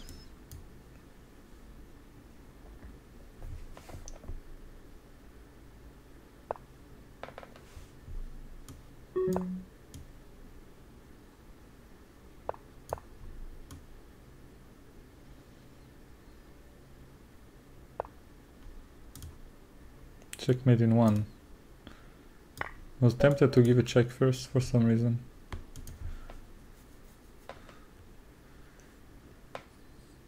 So I'm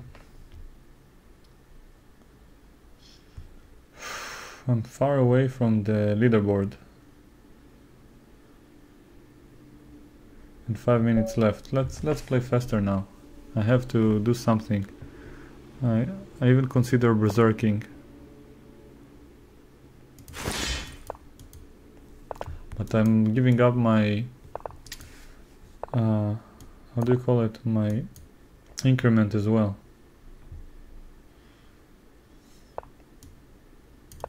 Oh, I meant to play c5, come on. What is this?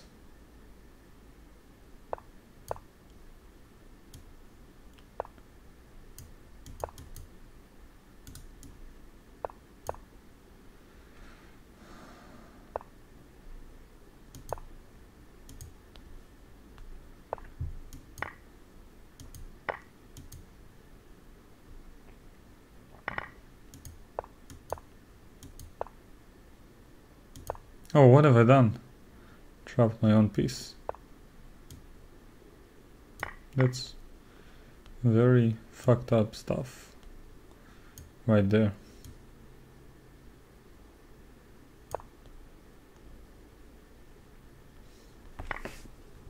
He gave me the rook at least. Oh my god, I feel like I'm almost losing. Oh my goodness.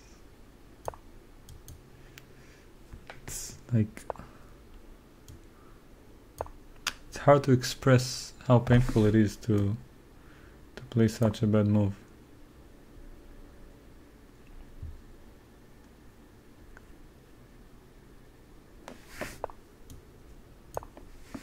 I think I still have chances to win, because I took some material before I blundered.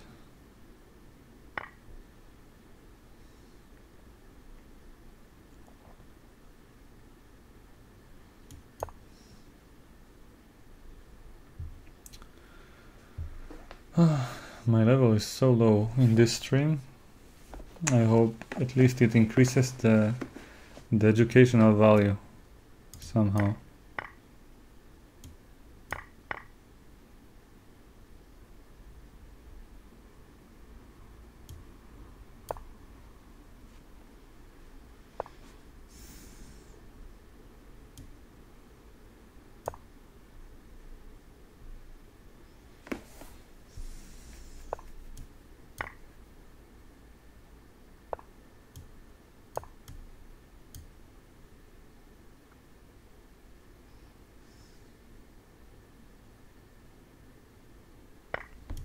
Okay, not much time left.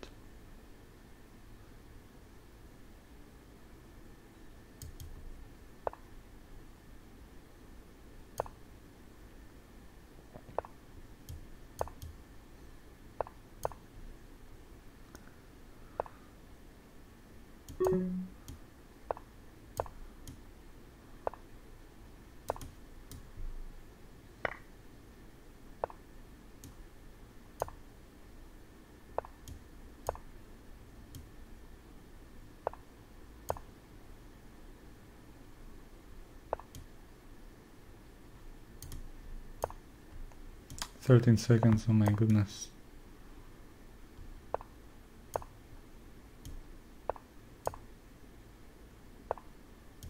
So bad.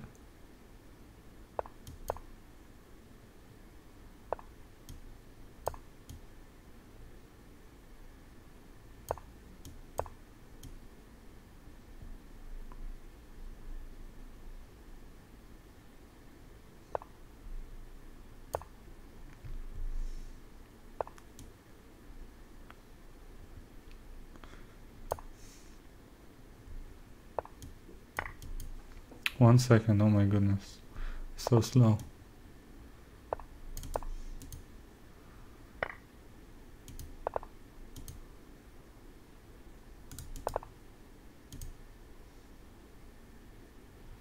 Yeah, that's a pity.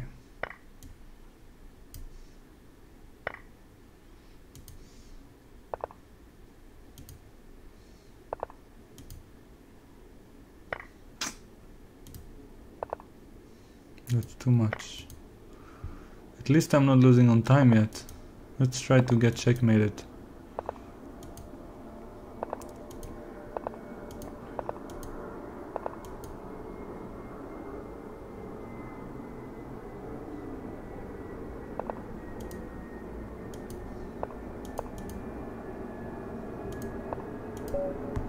I failed to get checkmated. I was close. Okay, this was a painful experience. Very painful, but somehow I didn't lose too much waiting before that game. Okay, I guess after it was a bit different.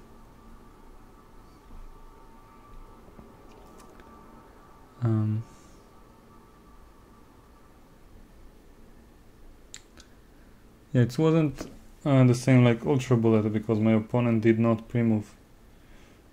So he played a lot of good moves. Whenever I blundered, he just took whatever it is that I gave him with 12 seconds.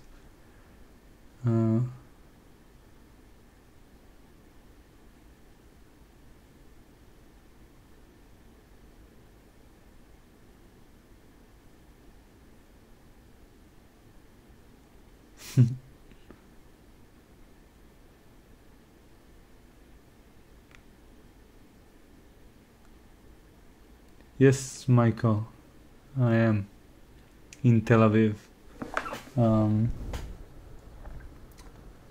My current feeder rating in classical I think is 2548, but I'm not sure. You can check. Okay, under 2000 Super Blitz Arena. I should be able to play it the way I played here. That's part of the reason I don't like playing low rated players. It brings the worst moves out of me. And no offense, I mean, congratulations to all the people who managed to outplay me, but I don't feel like it was my best shape.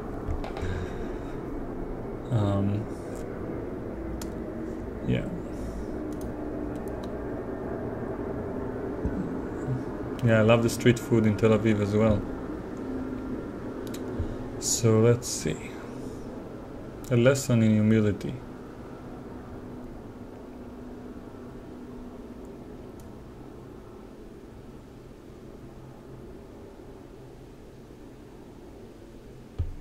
I see a 5+0 tournament, but most participants are very low rated.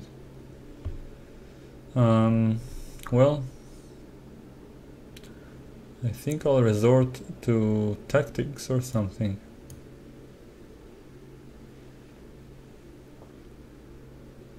You know what, I'll just play some bullet. I mean,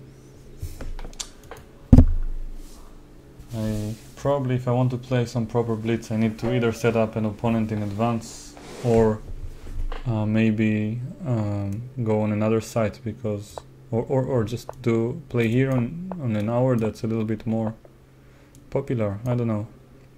I need to find a way to stream on Lichess and play blitz, because that's like the two things I want to do. Lichess and blitz when it comes to streaming.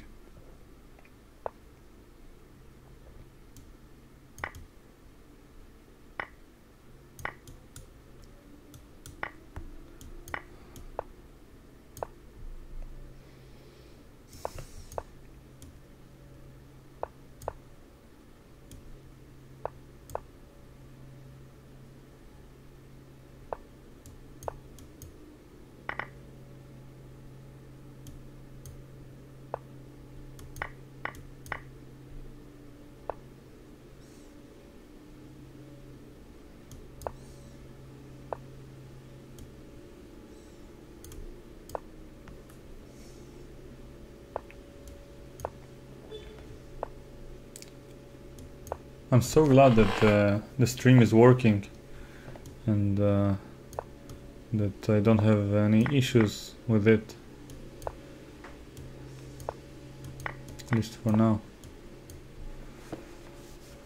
Hope I'm not jinxing it.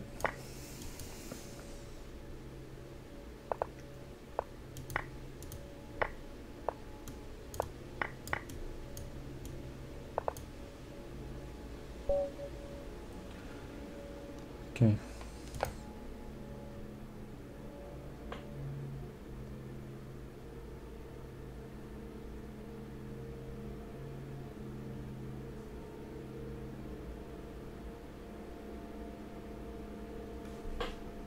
I don't understand your advice, Michael. People to pay to play me and I could make 20k in no time? No, I don't want to charge anyone to play me.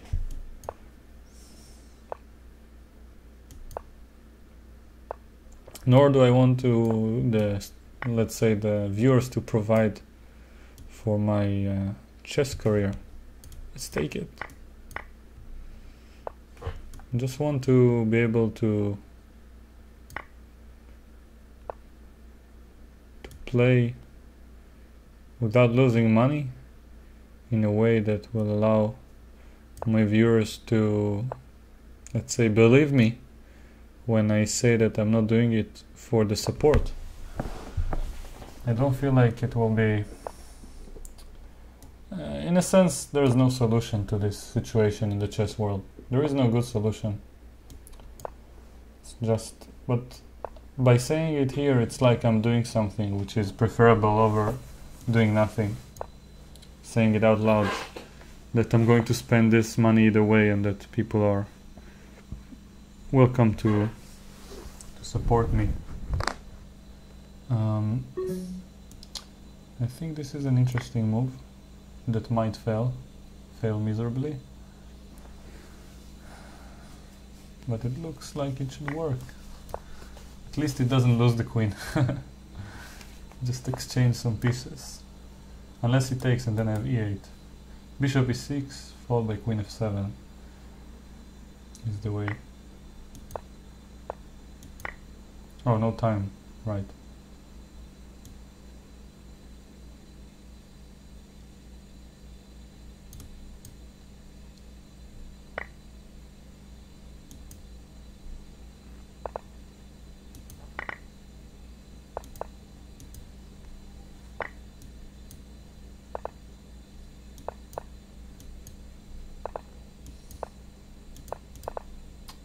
Of course.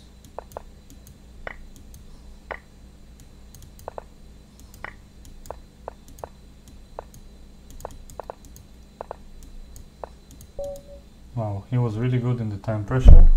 I was really bad. That's impressive. Okay, let's get back. Let's get back to shape. I forgot it was bullet at some point.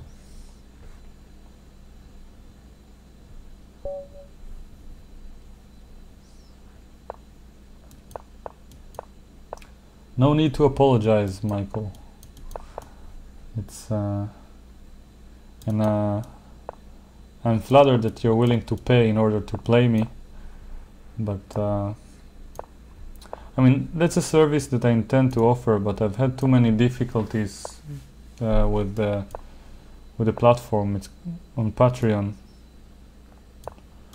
Like, people actually paid money, supported me, and I tried to arrange all these things, and at the end I sent everyone messages that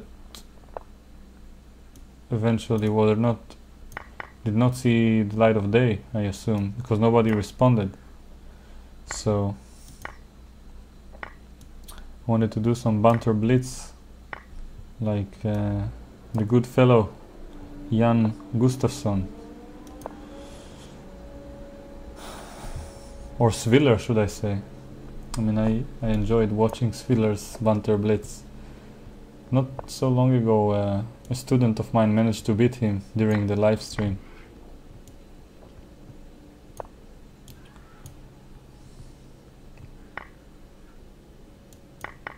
sometimes forget it's bullet. But I wanted to play blitz. I don't know why I'm dragged into this nonsense. I want to think that I'm not addicted.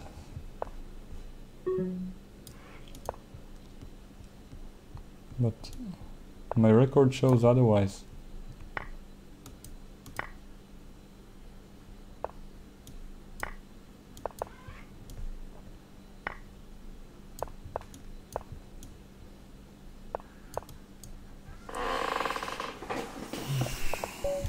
Okay, I think I'm gonna quit from the tournament, but I need to find something better to do. So let's move on and solve some tactics, perhaps.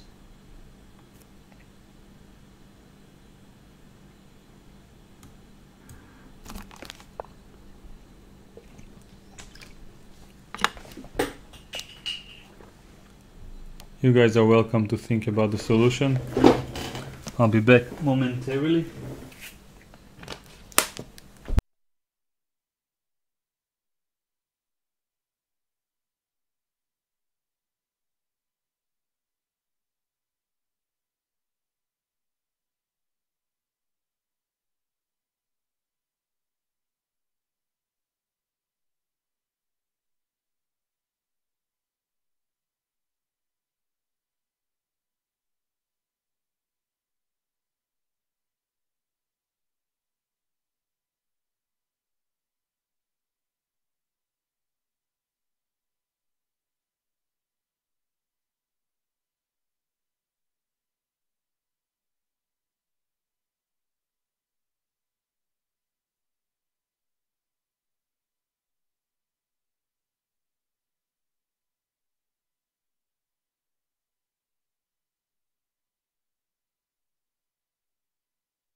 Okay.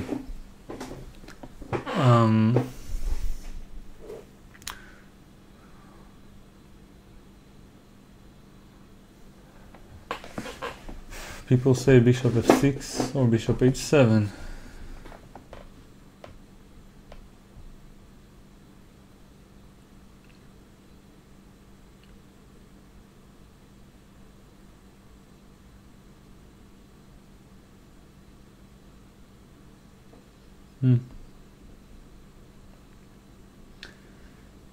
F4 looks like a good move, I agree, Dylan, but all of your suggestions are just one move, solutions which do not provide all details. So let's calculate. F4, well, while it's interesting, after h6 I don't see a direct way to win.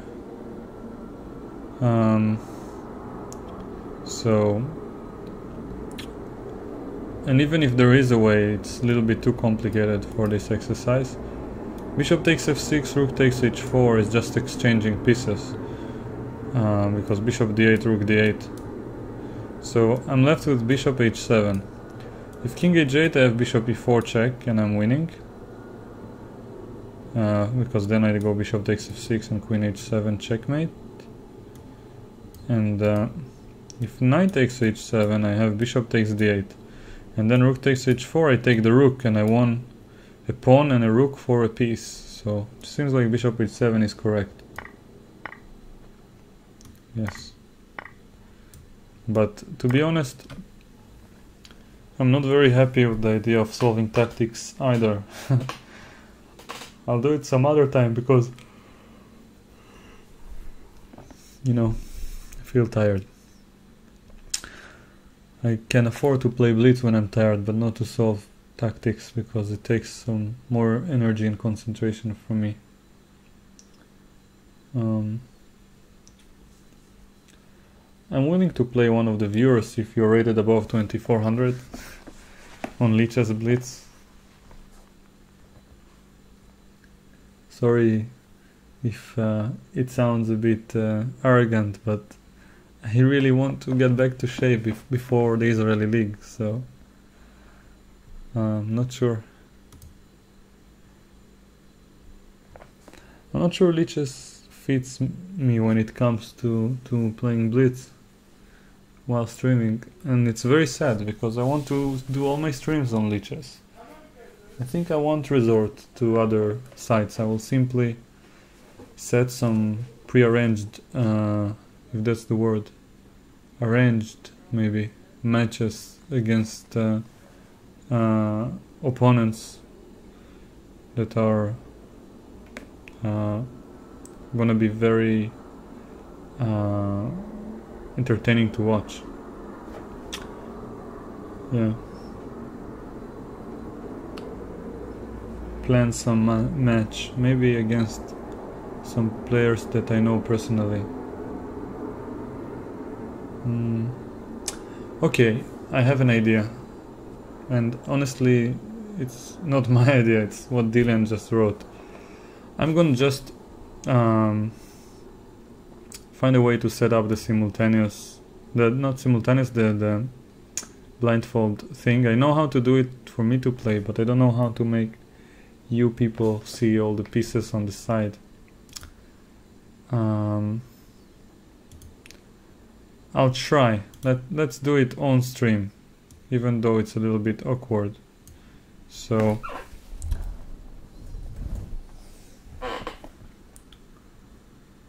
if I'm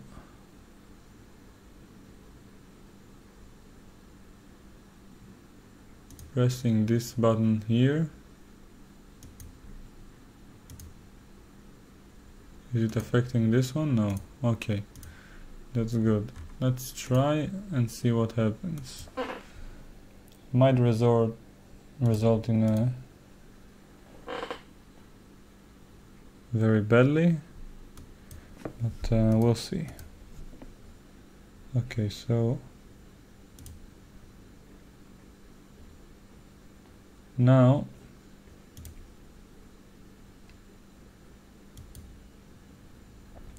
okay, so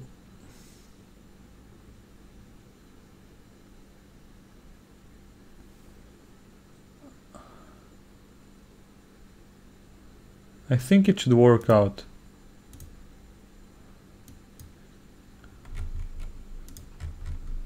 Or no, you didn't. I'm logged in as Chess Juice. Okay, let's see.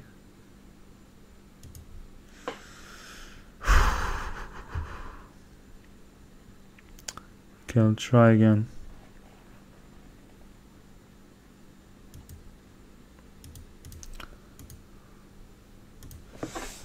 Okay.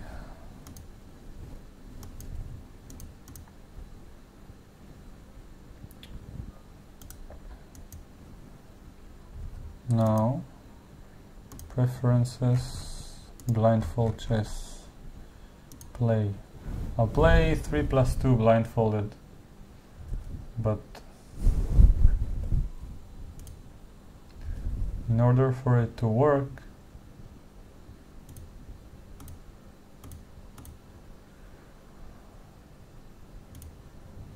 okay, let's try. Start a game.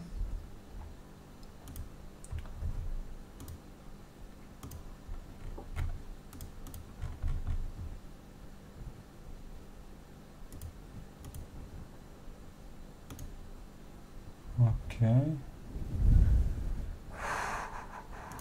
So now what I'm going to do is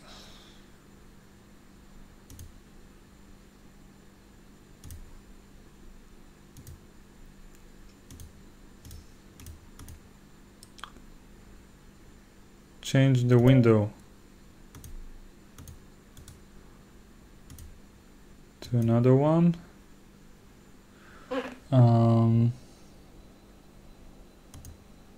Yes, so now you can see the board, but I can't. I'm playing white, and I'll even I need to find a way to not look at the other screen. So I do want to see the chat. How do I do this? Okay, I'll just minimize. I think I can make the chat to pop out somehow.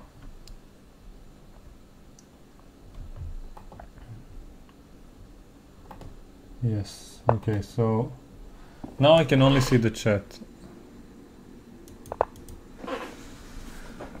So, seems like it's working. You guys see the board, I don't. Unfortunately, you don't see the mouse that I'm using.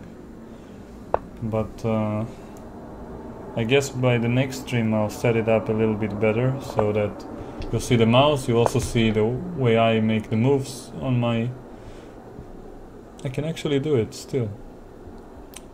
It's not so complicated. Okay.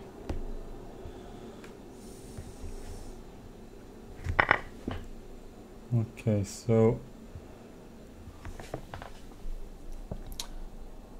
I can try to set it up also as I'm speaking to you, but the only issue is that as I do, I will be able to see the position. So I'm thinking, okay, whatever. I can see the position in my mind anyway, and I play badly today, so I don't think it's a big issue for now. It's just the first game. Let's try to set it up on the side. So here, let's do it. Sorry about that. Okay, so now what I put here on the side is what I actually see. This little board. Okay. I need to find a better spot for it, but let's increase it in size for the moment. You guys who donated will forgive me. I'll set it up better next time. This is my board. So now I cannot see the pieces anymore. And honestly, I'm not too experienced with blindfolded chess, so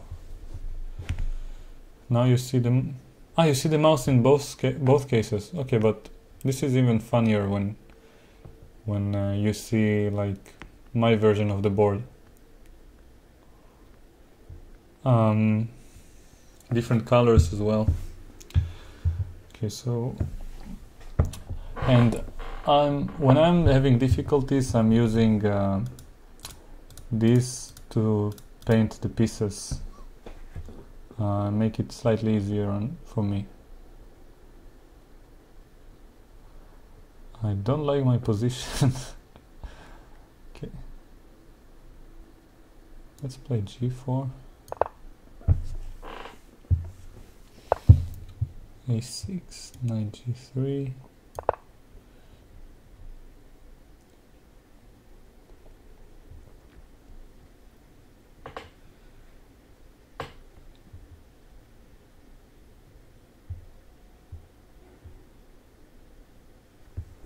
Okay.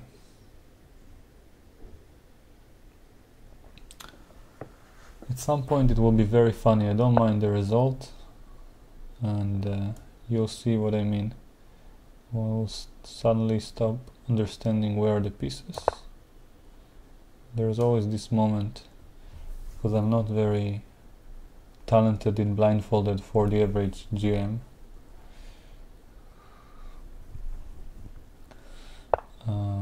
G6. My bishop is developed or not? I think it isn't. So I guess it's a good time to bring it out from h3. But b5 is slightly annoying. Okay, now he's attacking. I have to play this or b3.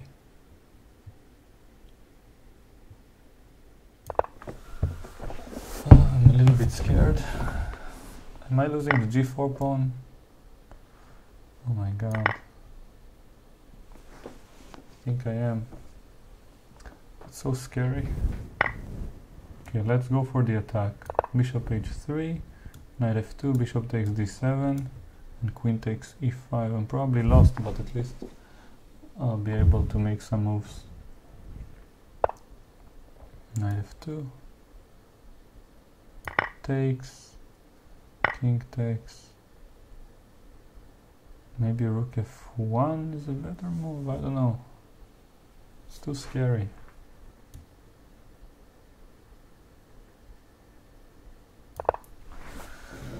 Oh man.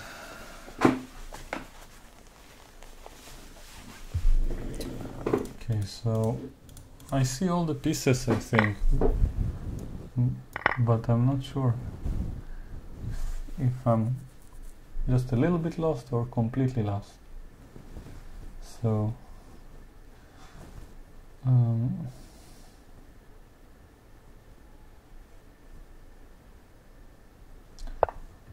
you can play on time at least. Alright, so if rook g7 and queen f6 is annoying,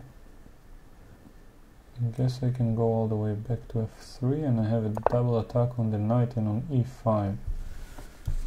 So my pawns are here. Queen d6, let's take it, and I'm lost, but I have some chances.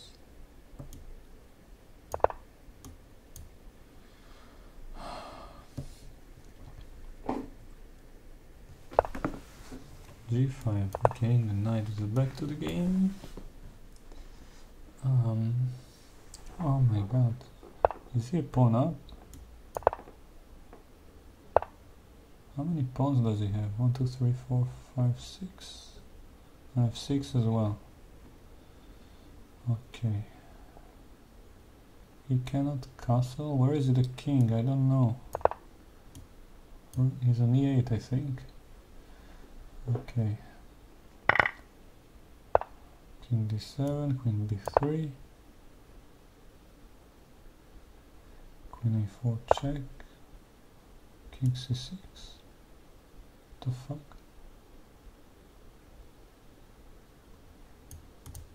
Okay, let's go prophylactic. King b1. g4, king a2. b6. Okay, nice. 97 check. I'm coming for you. And oh fuck. Doesn't work. Okay. Okay. Thank you. Check. Check. The queen is on f6. So what's the fastest mate? I don't know. Let's go knight e6 or knight c6 to be safe. Knight e5. I don't see all the pieces, but I think the ones I see are the ones that matter. And he resigned because he doesn't know I'm blindfolded. Okay, so before I stop the game, before I check the position, I want to guess where the pieces are for my own entertainment. Because some pieces are missing, so I think my pawns are on these squares.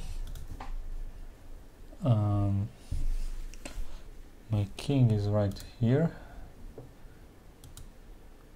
Queen and knight. That's all my pieces. He has a pawn on a6. On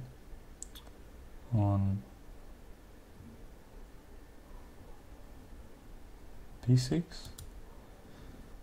On c5. g4, g3, h6, queen on f6, king on d7. Only piece I'm missing is the black pawn if it's on g4 and g3. I didn't notice how many squares he pushed it. I don't know where it is. I think it's on g4. So let's actually see before I play. Yes, nice. Alright, so let's do another one. I know for some of you I make it look easy, but it's very challenging because some of the pieces I'm not sure about, even though I say it with relative confidence. So yeah, okay, now I'm black. It's a bit more challenging. So let's play e5 to keep it simple. I think it's slightly also an advantage. Makes it easier for me that he doesn't know that I'm playing without seeing the board. So the previous opponent wouldn't have resigned. Okay. That's a really good practice. It's much more difficult than solving exercises. Okay, so let's play my favorite pet line, let's call it, in the Ruy Lopez. I don't know what's the name of this line. I call it the accelerated Zaitsev.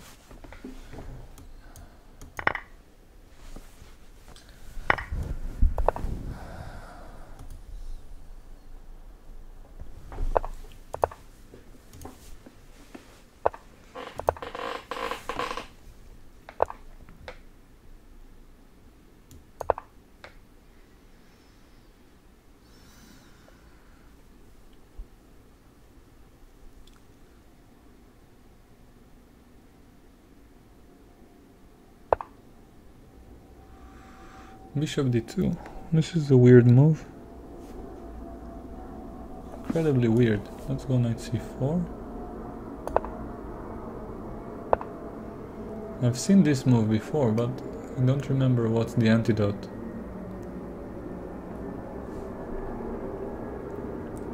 Might have been c5 a move earlier, but I guess it's too late to apologize. b3.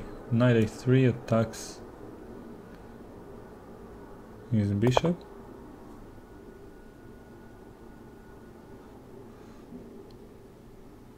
Then b4, knight b5 might be an idea. Or c4. Who knows? Wait, after c4 is... No. Okay, let's go rook c8. Now bishop b2 is challenging. Oh, I have to sacrifice a pawn.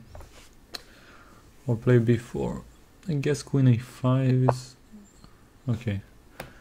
Forget everything.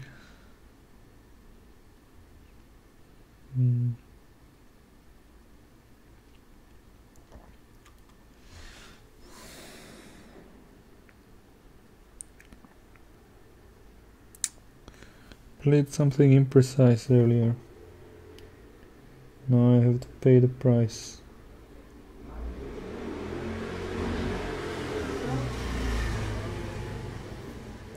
Okay, I'm gonna go c4. It's probably losing. If he plays bishop f1, I don't know. But if he takes, then I'm gonna have the b5 square for the knight. Okay, yeah, now I feel like I'm already lost.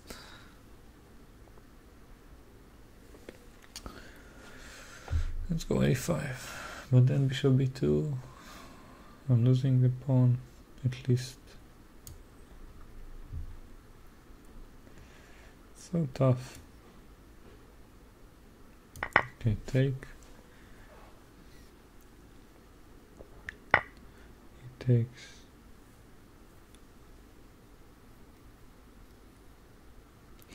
Bishop b4 will trap my knight.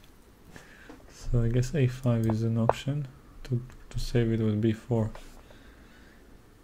Kind of necessary. I think I'm somewhat alive, but not sure. Queen d2, b4, bishop b2, take on c1. Rook c1. Can I take on e4? I guess we'll soon find out.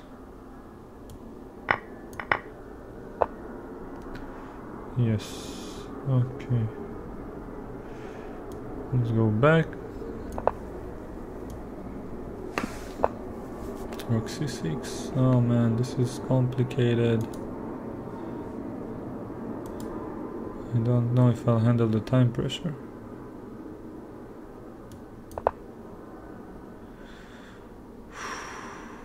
Okay.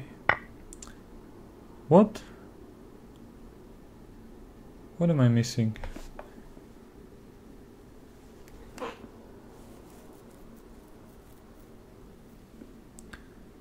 Oh, I have a knight on d7. I thought the queen was protecting. Ah, man.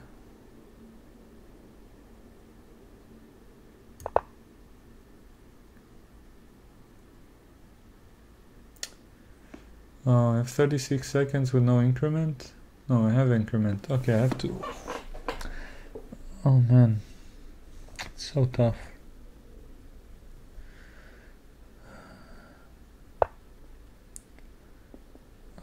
This is so tough.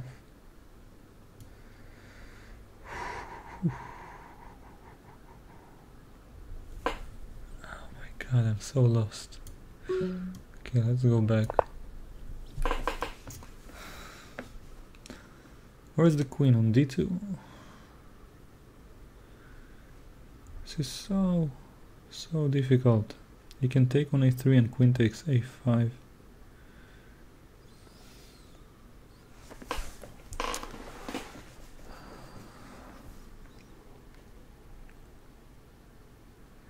My knight is trapped.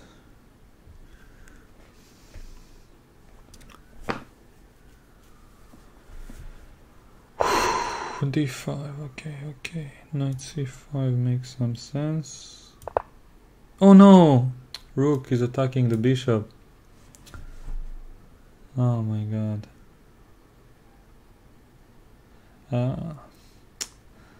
Bishop takes b2 was the way. He's thinking with which piece to take it. Oh my god. Okay, I'll keep on fighting if you insist.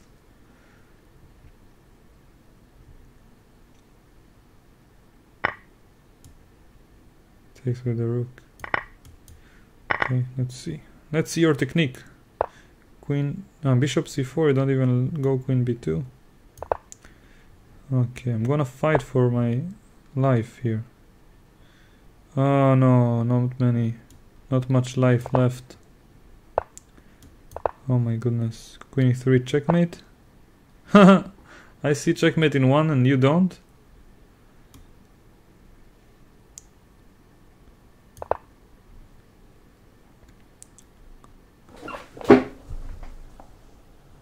At least in this sense I managed to beat you. Come on.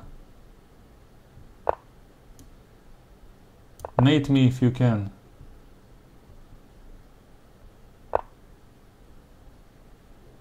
Okay, I guess you can.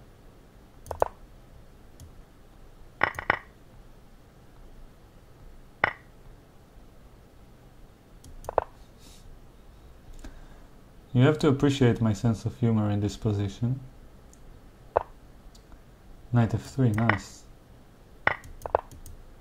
Do I see all the pieces?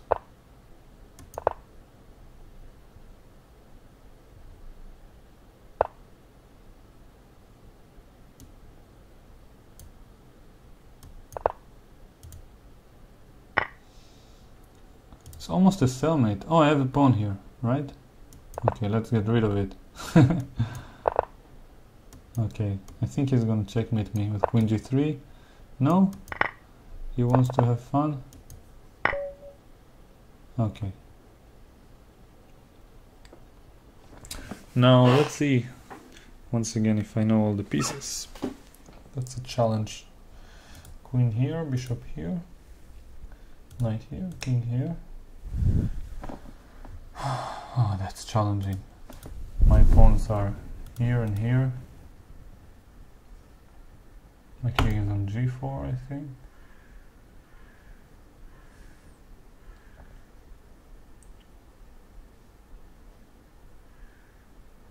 He has a pawn on d6, and I think that's it.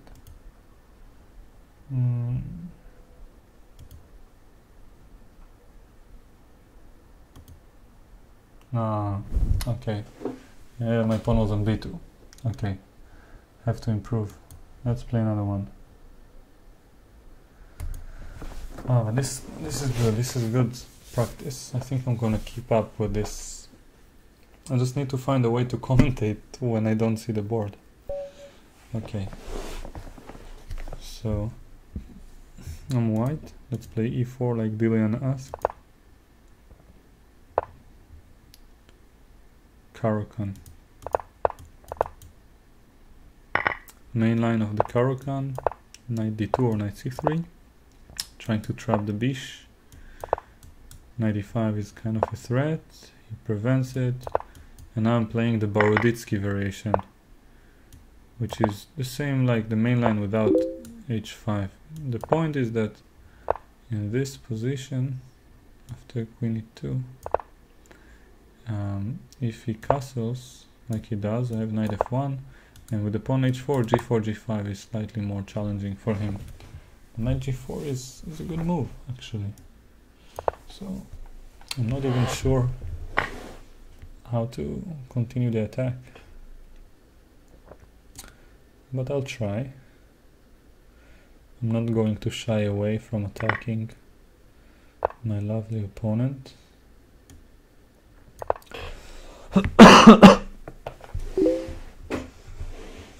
So I like the pawn h4. King b1 or c4? Let's be solid. King b1, protect the pawn. Okay. Enjoying my situation here. How many viewers do we have? Can anyone mention in the chat? Because if I'll check it, I'll see the position, and I'm curious.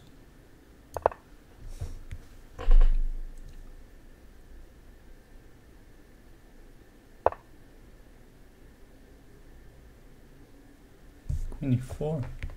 He wants knight d5. If I go f3, where does he want to go? What you gonna do? Didn't you learn from Alpha Zero that you don't want to put your queen there?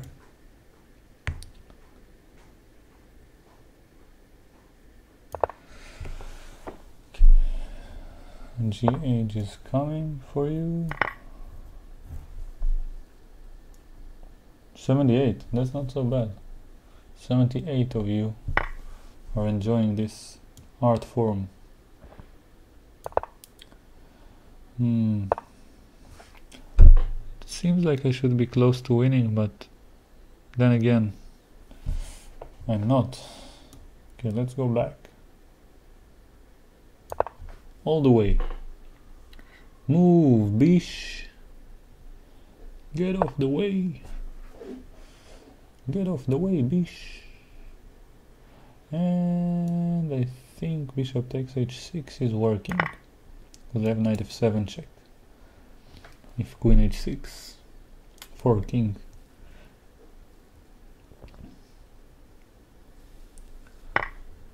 Okay, I have to take. Rook g8.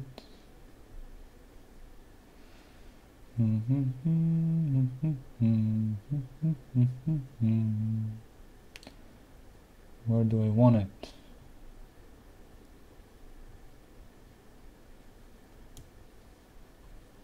I'm taking it. I'ma take it. Queen takes. So it's kind of threatening queen g1, but at least my bishop is safe for the moment. Let's go a3, but then whatever. I mean, I'm not afraid of bishop takes a3, because just because I'm not. But I blundered the d4 pawn. Is that so? But f7 is hanging as well.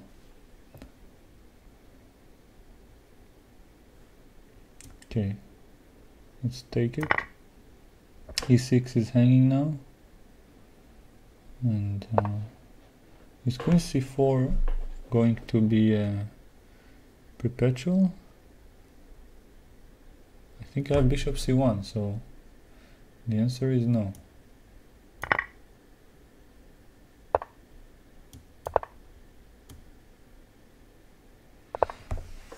And it did. Knight c3. Oh my god, no. I almost had knight g5 check, but his bishop is on e7.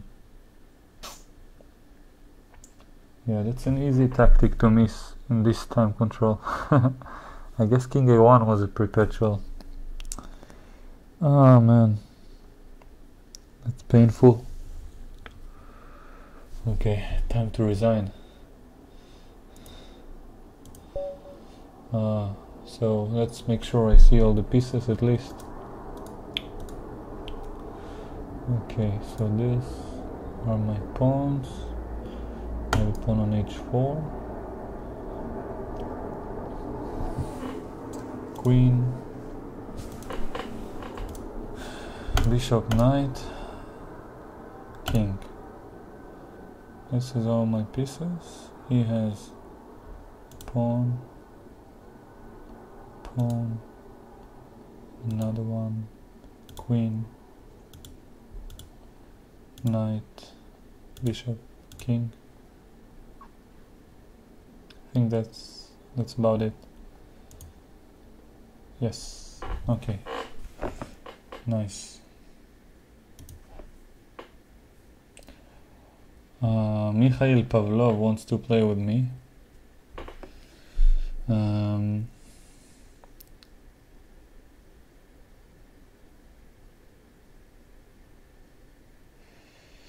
So how do we do this? I don't mind, but I mean, usually my answer is that you should do it through the proper channels, like through Patreon and so on, but I won't lie to you, this didn't work out. So welcome aboard. Hello. Partidas inmortales de ajedrez. Wow, this channel name is constructed of all the words that I probably can translate from Spanish. The only words. So thanks for the regards. Would you like to play me?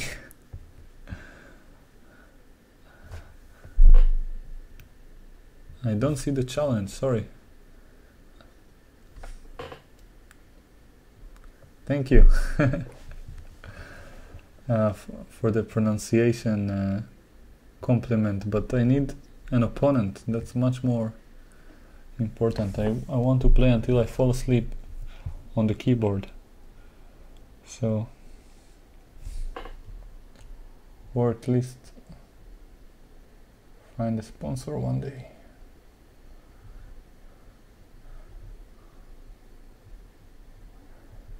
By the way, the version I mentioned where I spent $20,000 a year is the, let's call it the pessimistic approach. In the optimistic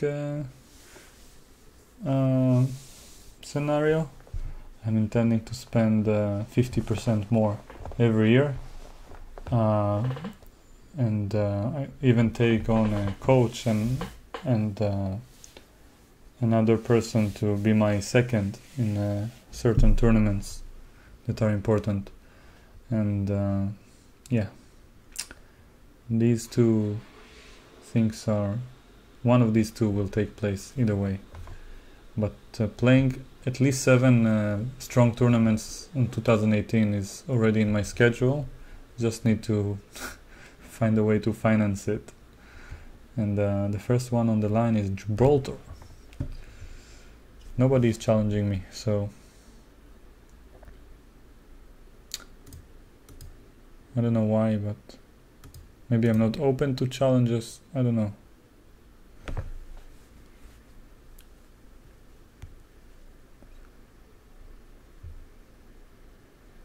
Everyone who wants to play me is welcome to challenge me at this point, but the way to do it is to find me on Lichess. You press community, then players, then my username, which I will type in the chat, and just press challenge for 3+2.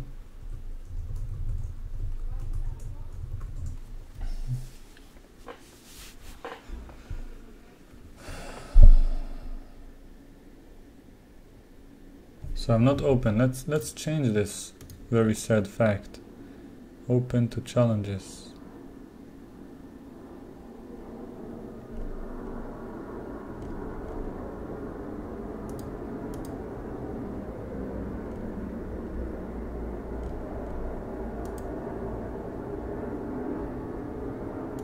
Okay, I changed the the settings. Now I'm open to challenges.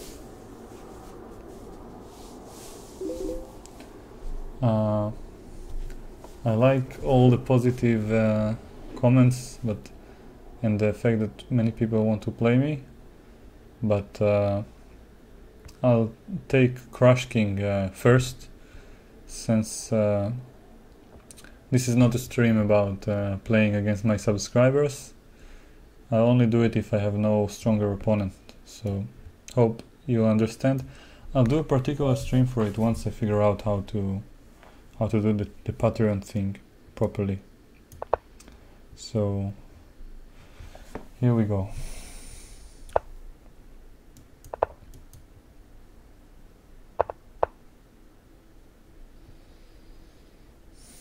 So far we're following the main line of this variation.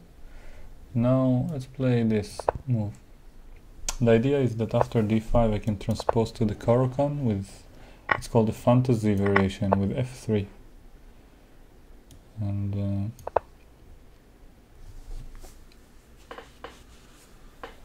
Queen b6 is what they usually play now, and then Queen d2 is interesting to sacrifice a pawn.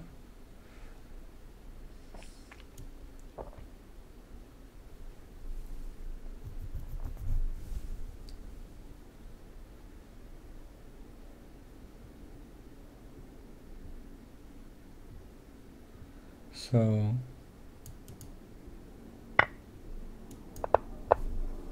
let's try to develop.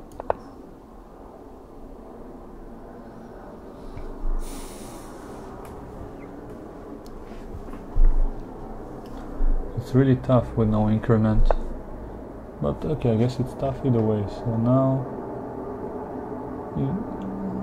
e5 makes some sense, but then knight g4. Let's just, but if I castle also knight g4, I don't know. Let's go.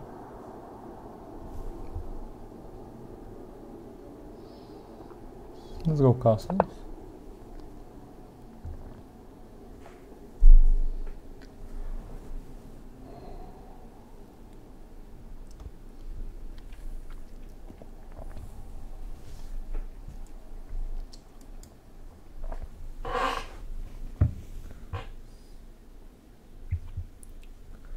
Seems like all my pieces are developed, but I have no idea what I'm threatening.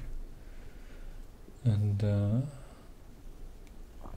I'm gonna use the regular method. What is he threatening? With this last move, he wants to take on c4. So it's fairly logical to go back.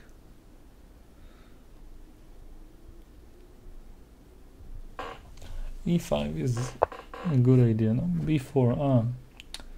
This is something I didn't see. I guess I should have gone to d3. Now e4 is hanging.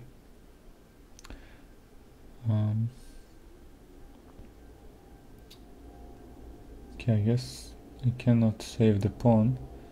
But if I go knight a4, his queen is in danger of getting trapped with bishop c1 later. So that's something to take into account if you want to take the pawn.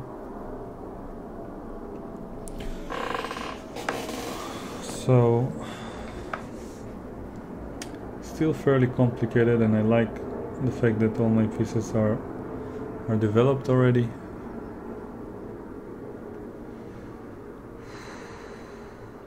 Time control is 5+0.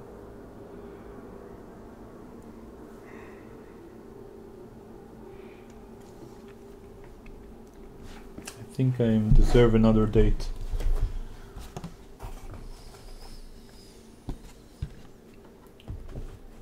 At this point of the stream.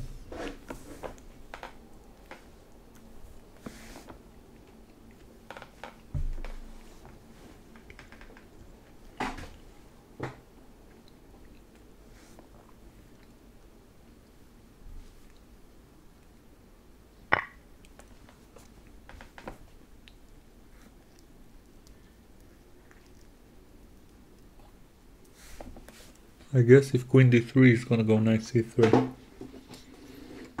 But then bishop c1.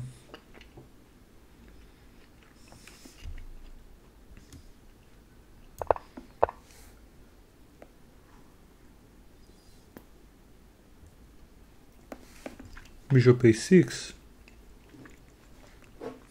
Oh my god.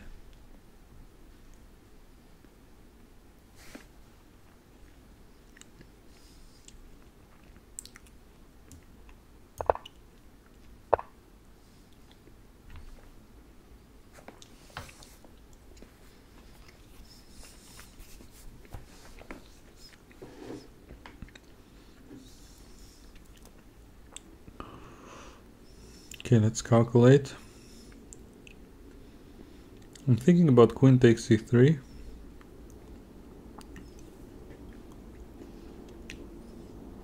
Two pieces. It's better than nothing.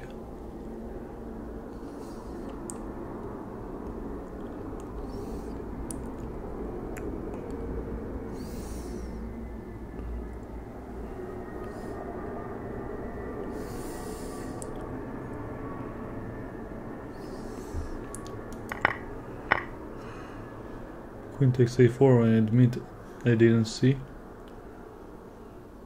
I guess you guys will believe me.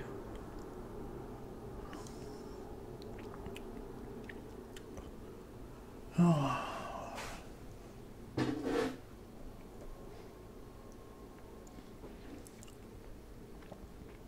have no idea where are the pieces. Completely lost it. All I know is that queen c5, queen b5, queen e7, queen f1 mate. Oh man.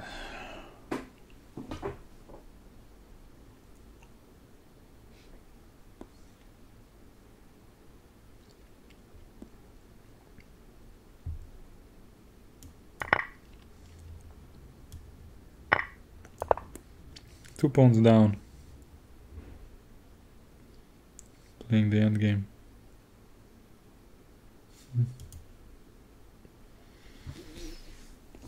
I have no idea what to do next.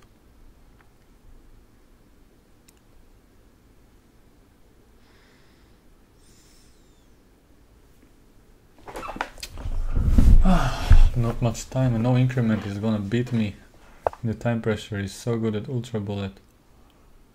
Bishop f6 I don't even see. Okay, I guess I want to develop my bishop.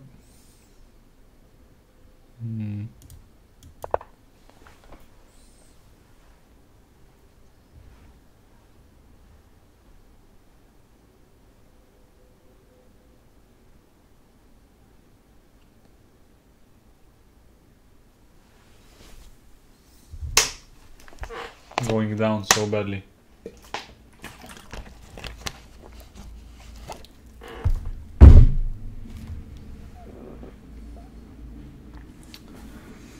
Fuck me.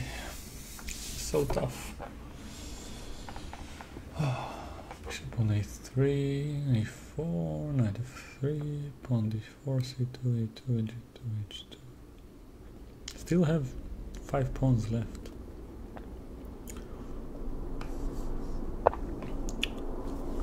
Bishop c4. Okay, whatever. Whatever.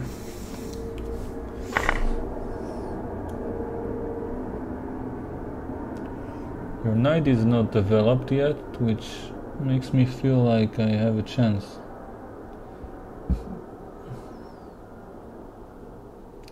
I'm not getting the pieces back on the board. No chance. I'm playing until the bitter end. Okay, bishop d5, knight e5. Ah, no, we can develop. Such a pity.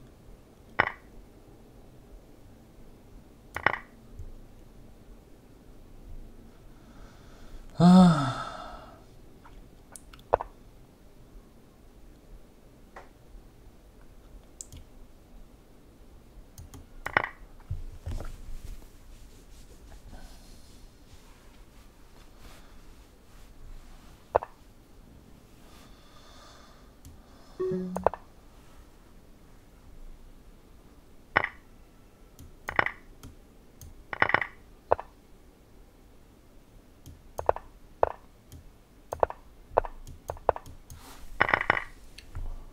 All my pieces, oh my god, I don't know.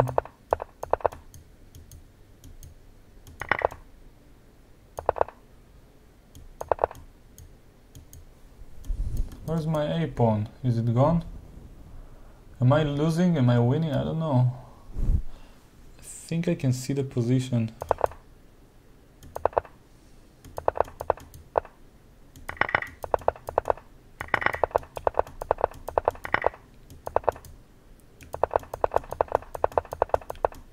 Yay! Ha ha ha ha ha! Oh my god. Sorry, Crush King, but it was a fun game, and I mean that's the only way I can win, so let's play another one.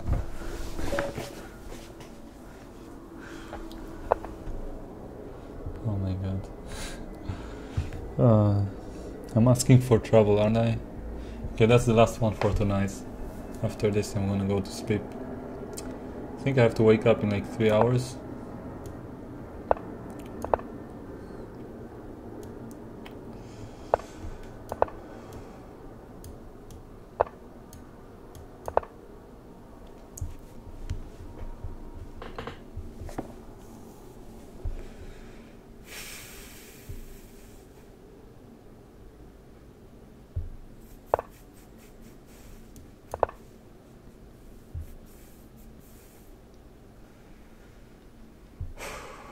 That was a well-earned date.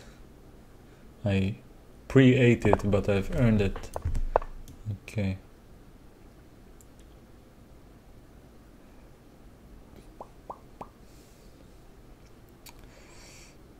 You saw how we played like 30 moves with 0.6 seconds? It was very scary. He's much better than me at Ultra Bullet. Probably one of the best players on the site. No joke. Definitely the fastest I played with.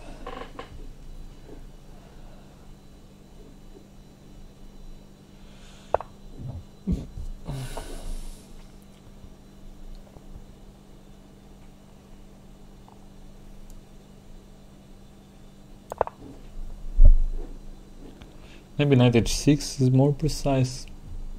I don't know. Hard to judge. As long as I didn't play knight e7 and get my bishop trapped on d6. Okay, but now b5, cb, knight b4 looks tempting. I'm going for it. I'm going for it. After all, my name is Tal, even though it's not necessarily good for me. I tell you one thing though, peaches and come they go. Saturdays through Sunday, Monday through Sunday, yo.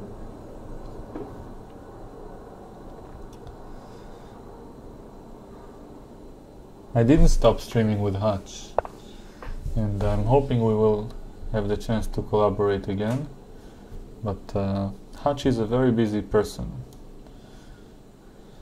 as you probably know.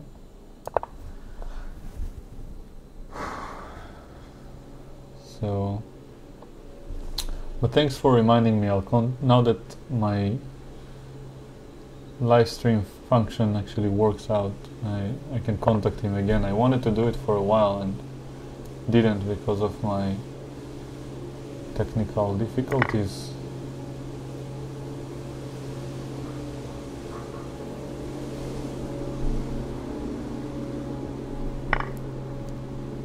Okay.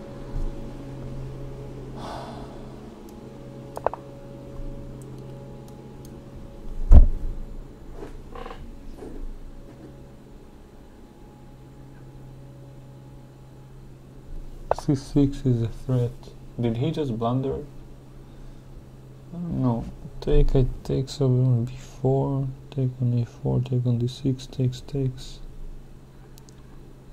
Still seems fine for me, but the king on g1, but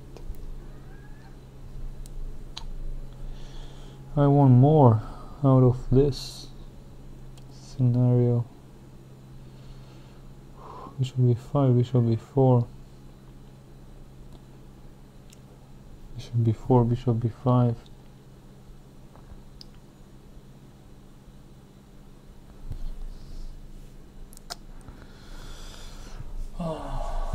It's not easy. Descend easy. Descend scene. He wants knight d6 and to win a piece, so I'm forced to do something.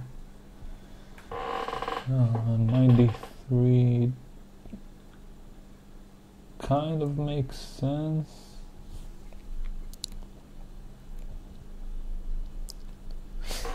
Okay, I'm going for it. I don't care if it works or not. I'm going for the throat before I lose on time. With the bishop on a4, it must work. Work. Knight takes f2 is coming. And then knight g4 check.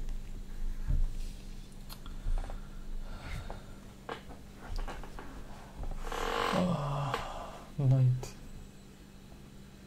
takes d6. I guess I should pre-move c takes d6 anyway.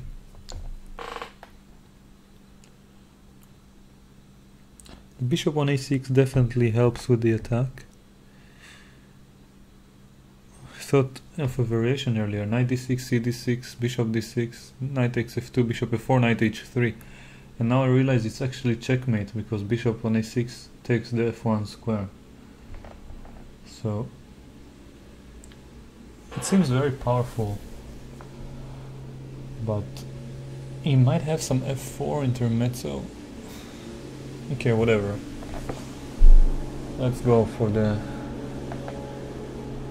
throat while I can.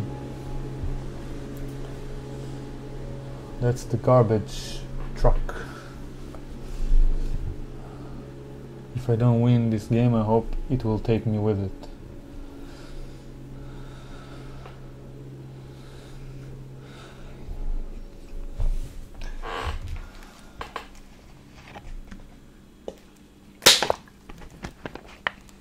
f4 is anticipated, but can't I take on f4 with the bish? Knight takes f4 is also very possible.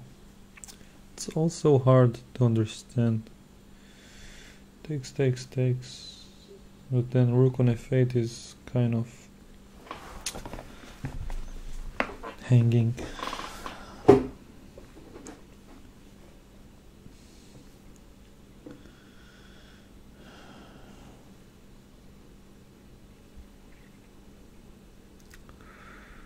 Okay, bishop takes, pawn takes, knight takes, queen takes, queen e2. I don't see a follow-up.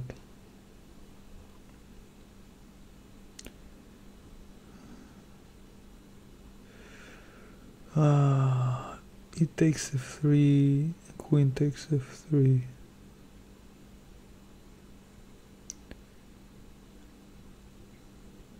Bishop a3. Oh my god. This is so tough. Whatever.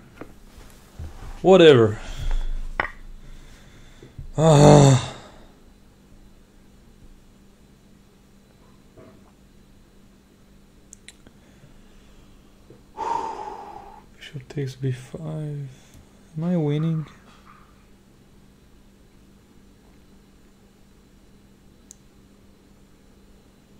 Probably not. Let's take on a3. Why is he thinking? Isn't knight takes a3 forced.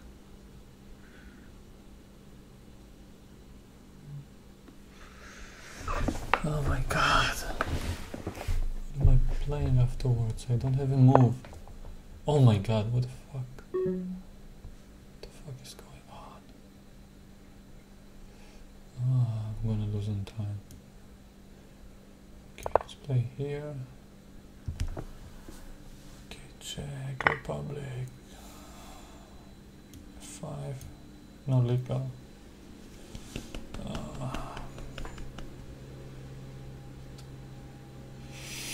Don't have time.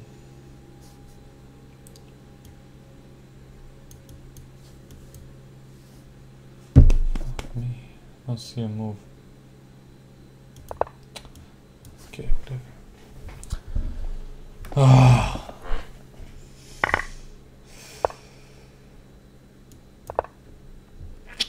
Yeah, I know I'm lost by time.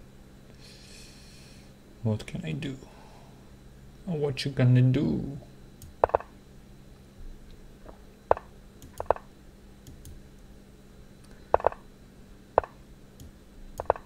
Don't have any clue where the pieces are anymore.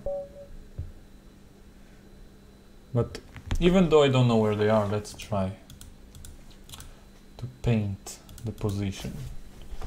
So it's a good practice nevertheless. 9, 9. This seems like it's all of his pieces plus a rook on a1. And my pieces are pawn on g7,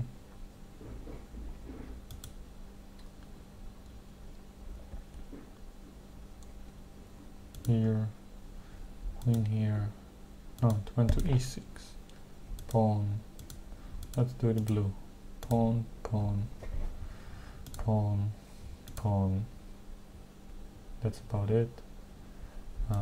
King, queen, knight. Wanted to move it to d2, but doesn't help now. And rook. Am I right? I missed the pawn on c7, I think. No, I think I mentioned it actually. Don't remember. Either way, I knew it was there. Knight d2 was a blunder. Rook takes d2. How does computer evaluate the final position? Actually equal. That's impressive. After f4. Interesting. So knight g3 was a mistake. f4, what's the idea after e takes f4?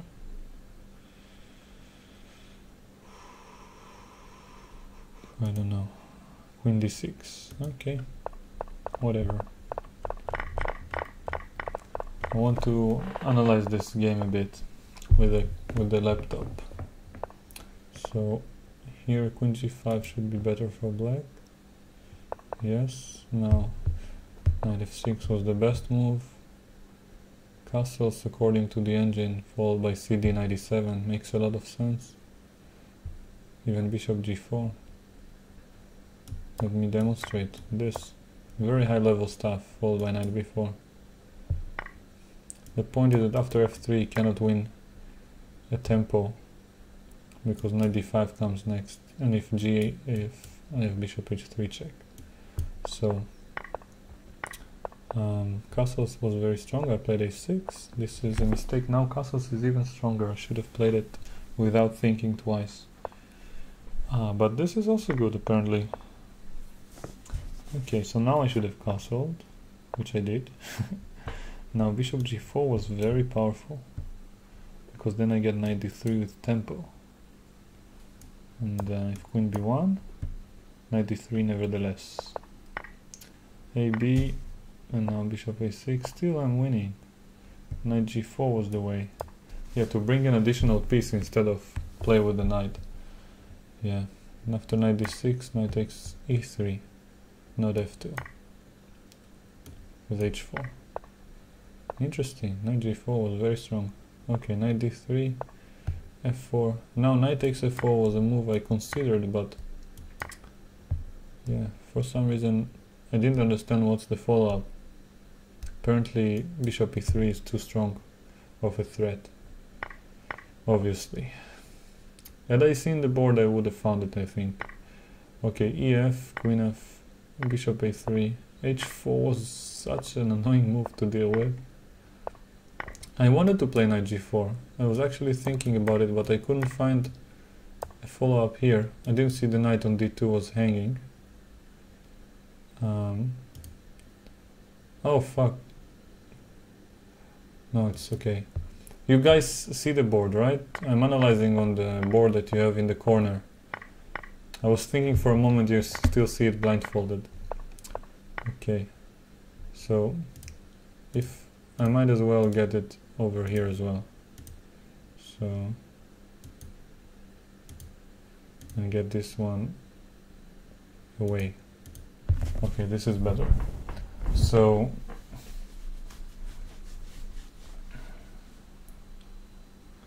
here knight takes a3, rook f8 was obviously a mistake, but I just didn't want to lose on time. I couldn't see what to do. Knight g4. Yeah, now I'm losing, and now again I have a better position. Queen d6, but with like 5 seconds, and f5 was an interesting move. Queen d6 again. Surprisingly, I'm not doing that badly. Overall, I'm very pleased with the blindfolded games. So, and it kind of closes the gap on the idea of not finding like opponents higher rated than me. So, thank you, Crush King, for the games.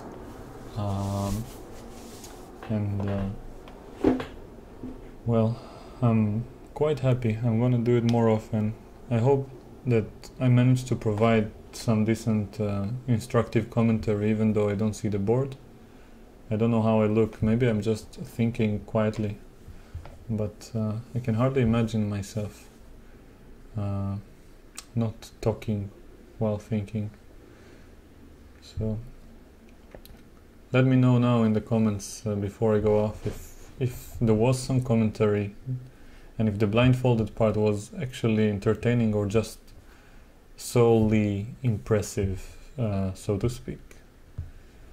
Because I'm gonna keep doing it if people like watching it.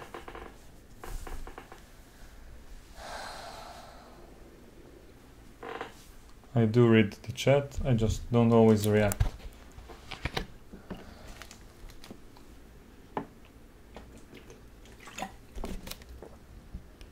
But do you guys react to my own questions? Yeah, it was entertaining, but is it a good thing to have regularly? Because I think it's a very good training for me, for my own improvement. And if you guys and girl want to see some more of this, then I think it will be easier for me to commit. I don't like teaching for the sake of teaching if I don't think I'm improving in the process.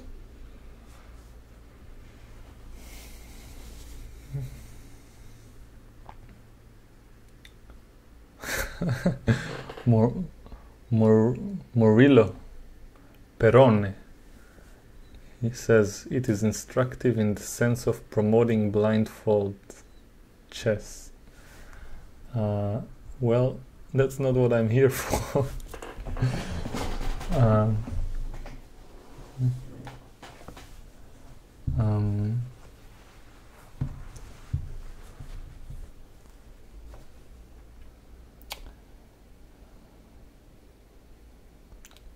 Okay, so people are willing to see more.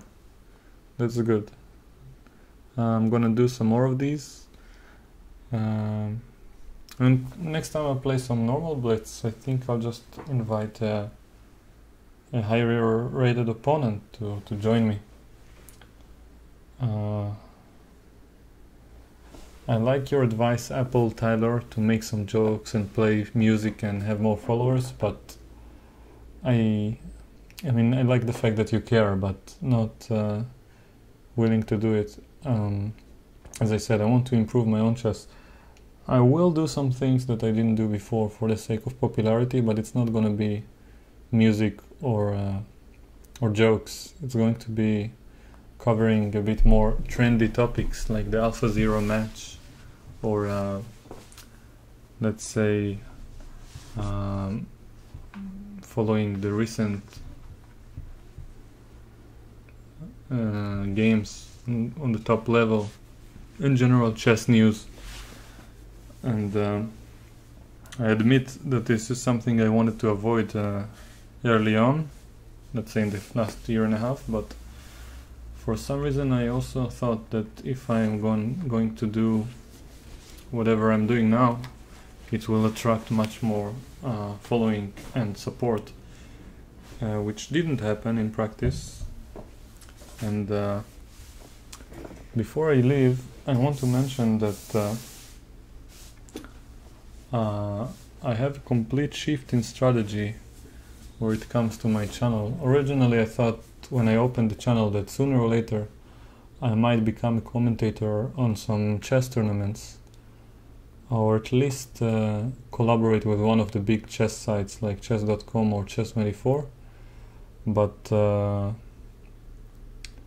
unfortunately I'm very pessimistic about these two things, and the main reason is that everyone wants to stay away from controversy, and including many YouTubers that used to collaborate with me, and I'm paying a very heavy price, and honestly I don't think that I should, and I don't think that it's up to the viewers and the people on the internet to decide based on the amount of hate in their hearts. So what I mean is that I'm changing the idea of what I'm doing here.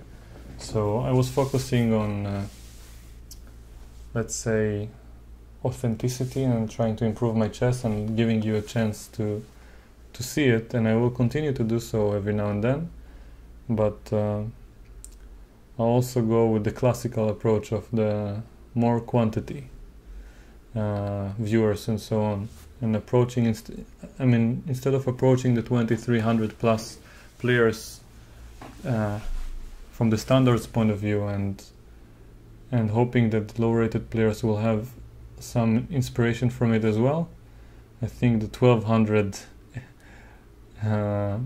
player is a much more common visitor here on YouTube, and I'm probably going to address them, sadly, but I have to say more realistically, because honestly I want to be one of the best chess players in Israel and the best that I can, and the only thing that I'm missing right now is money, and I'm not intending to work for it because it beats the purpose of studying chess.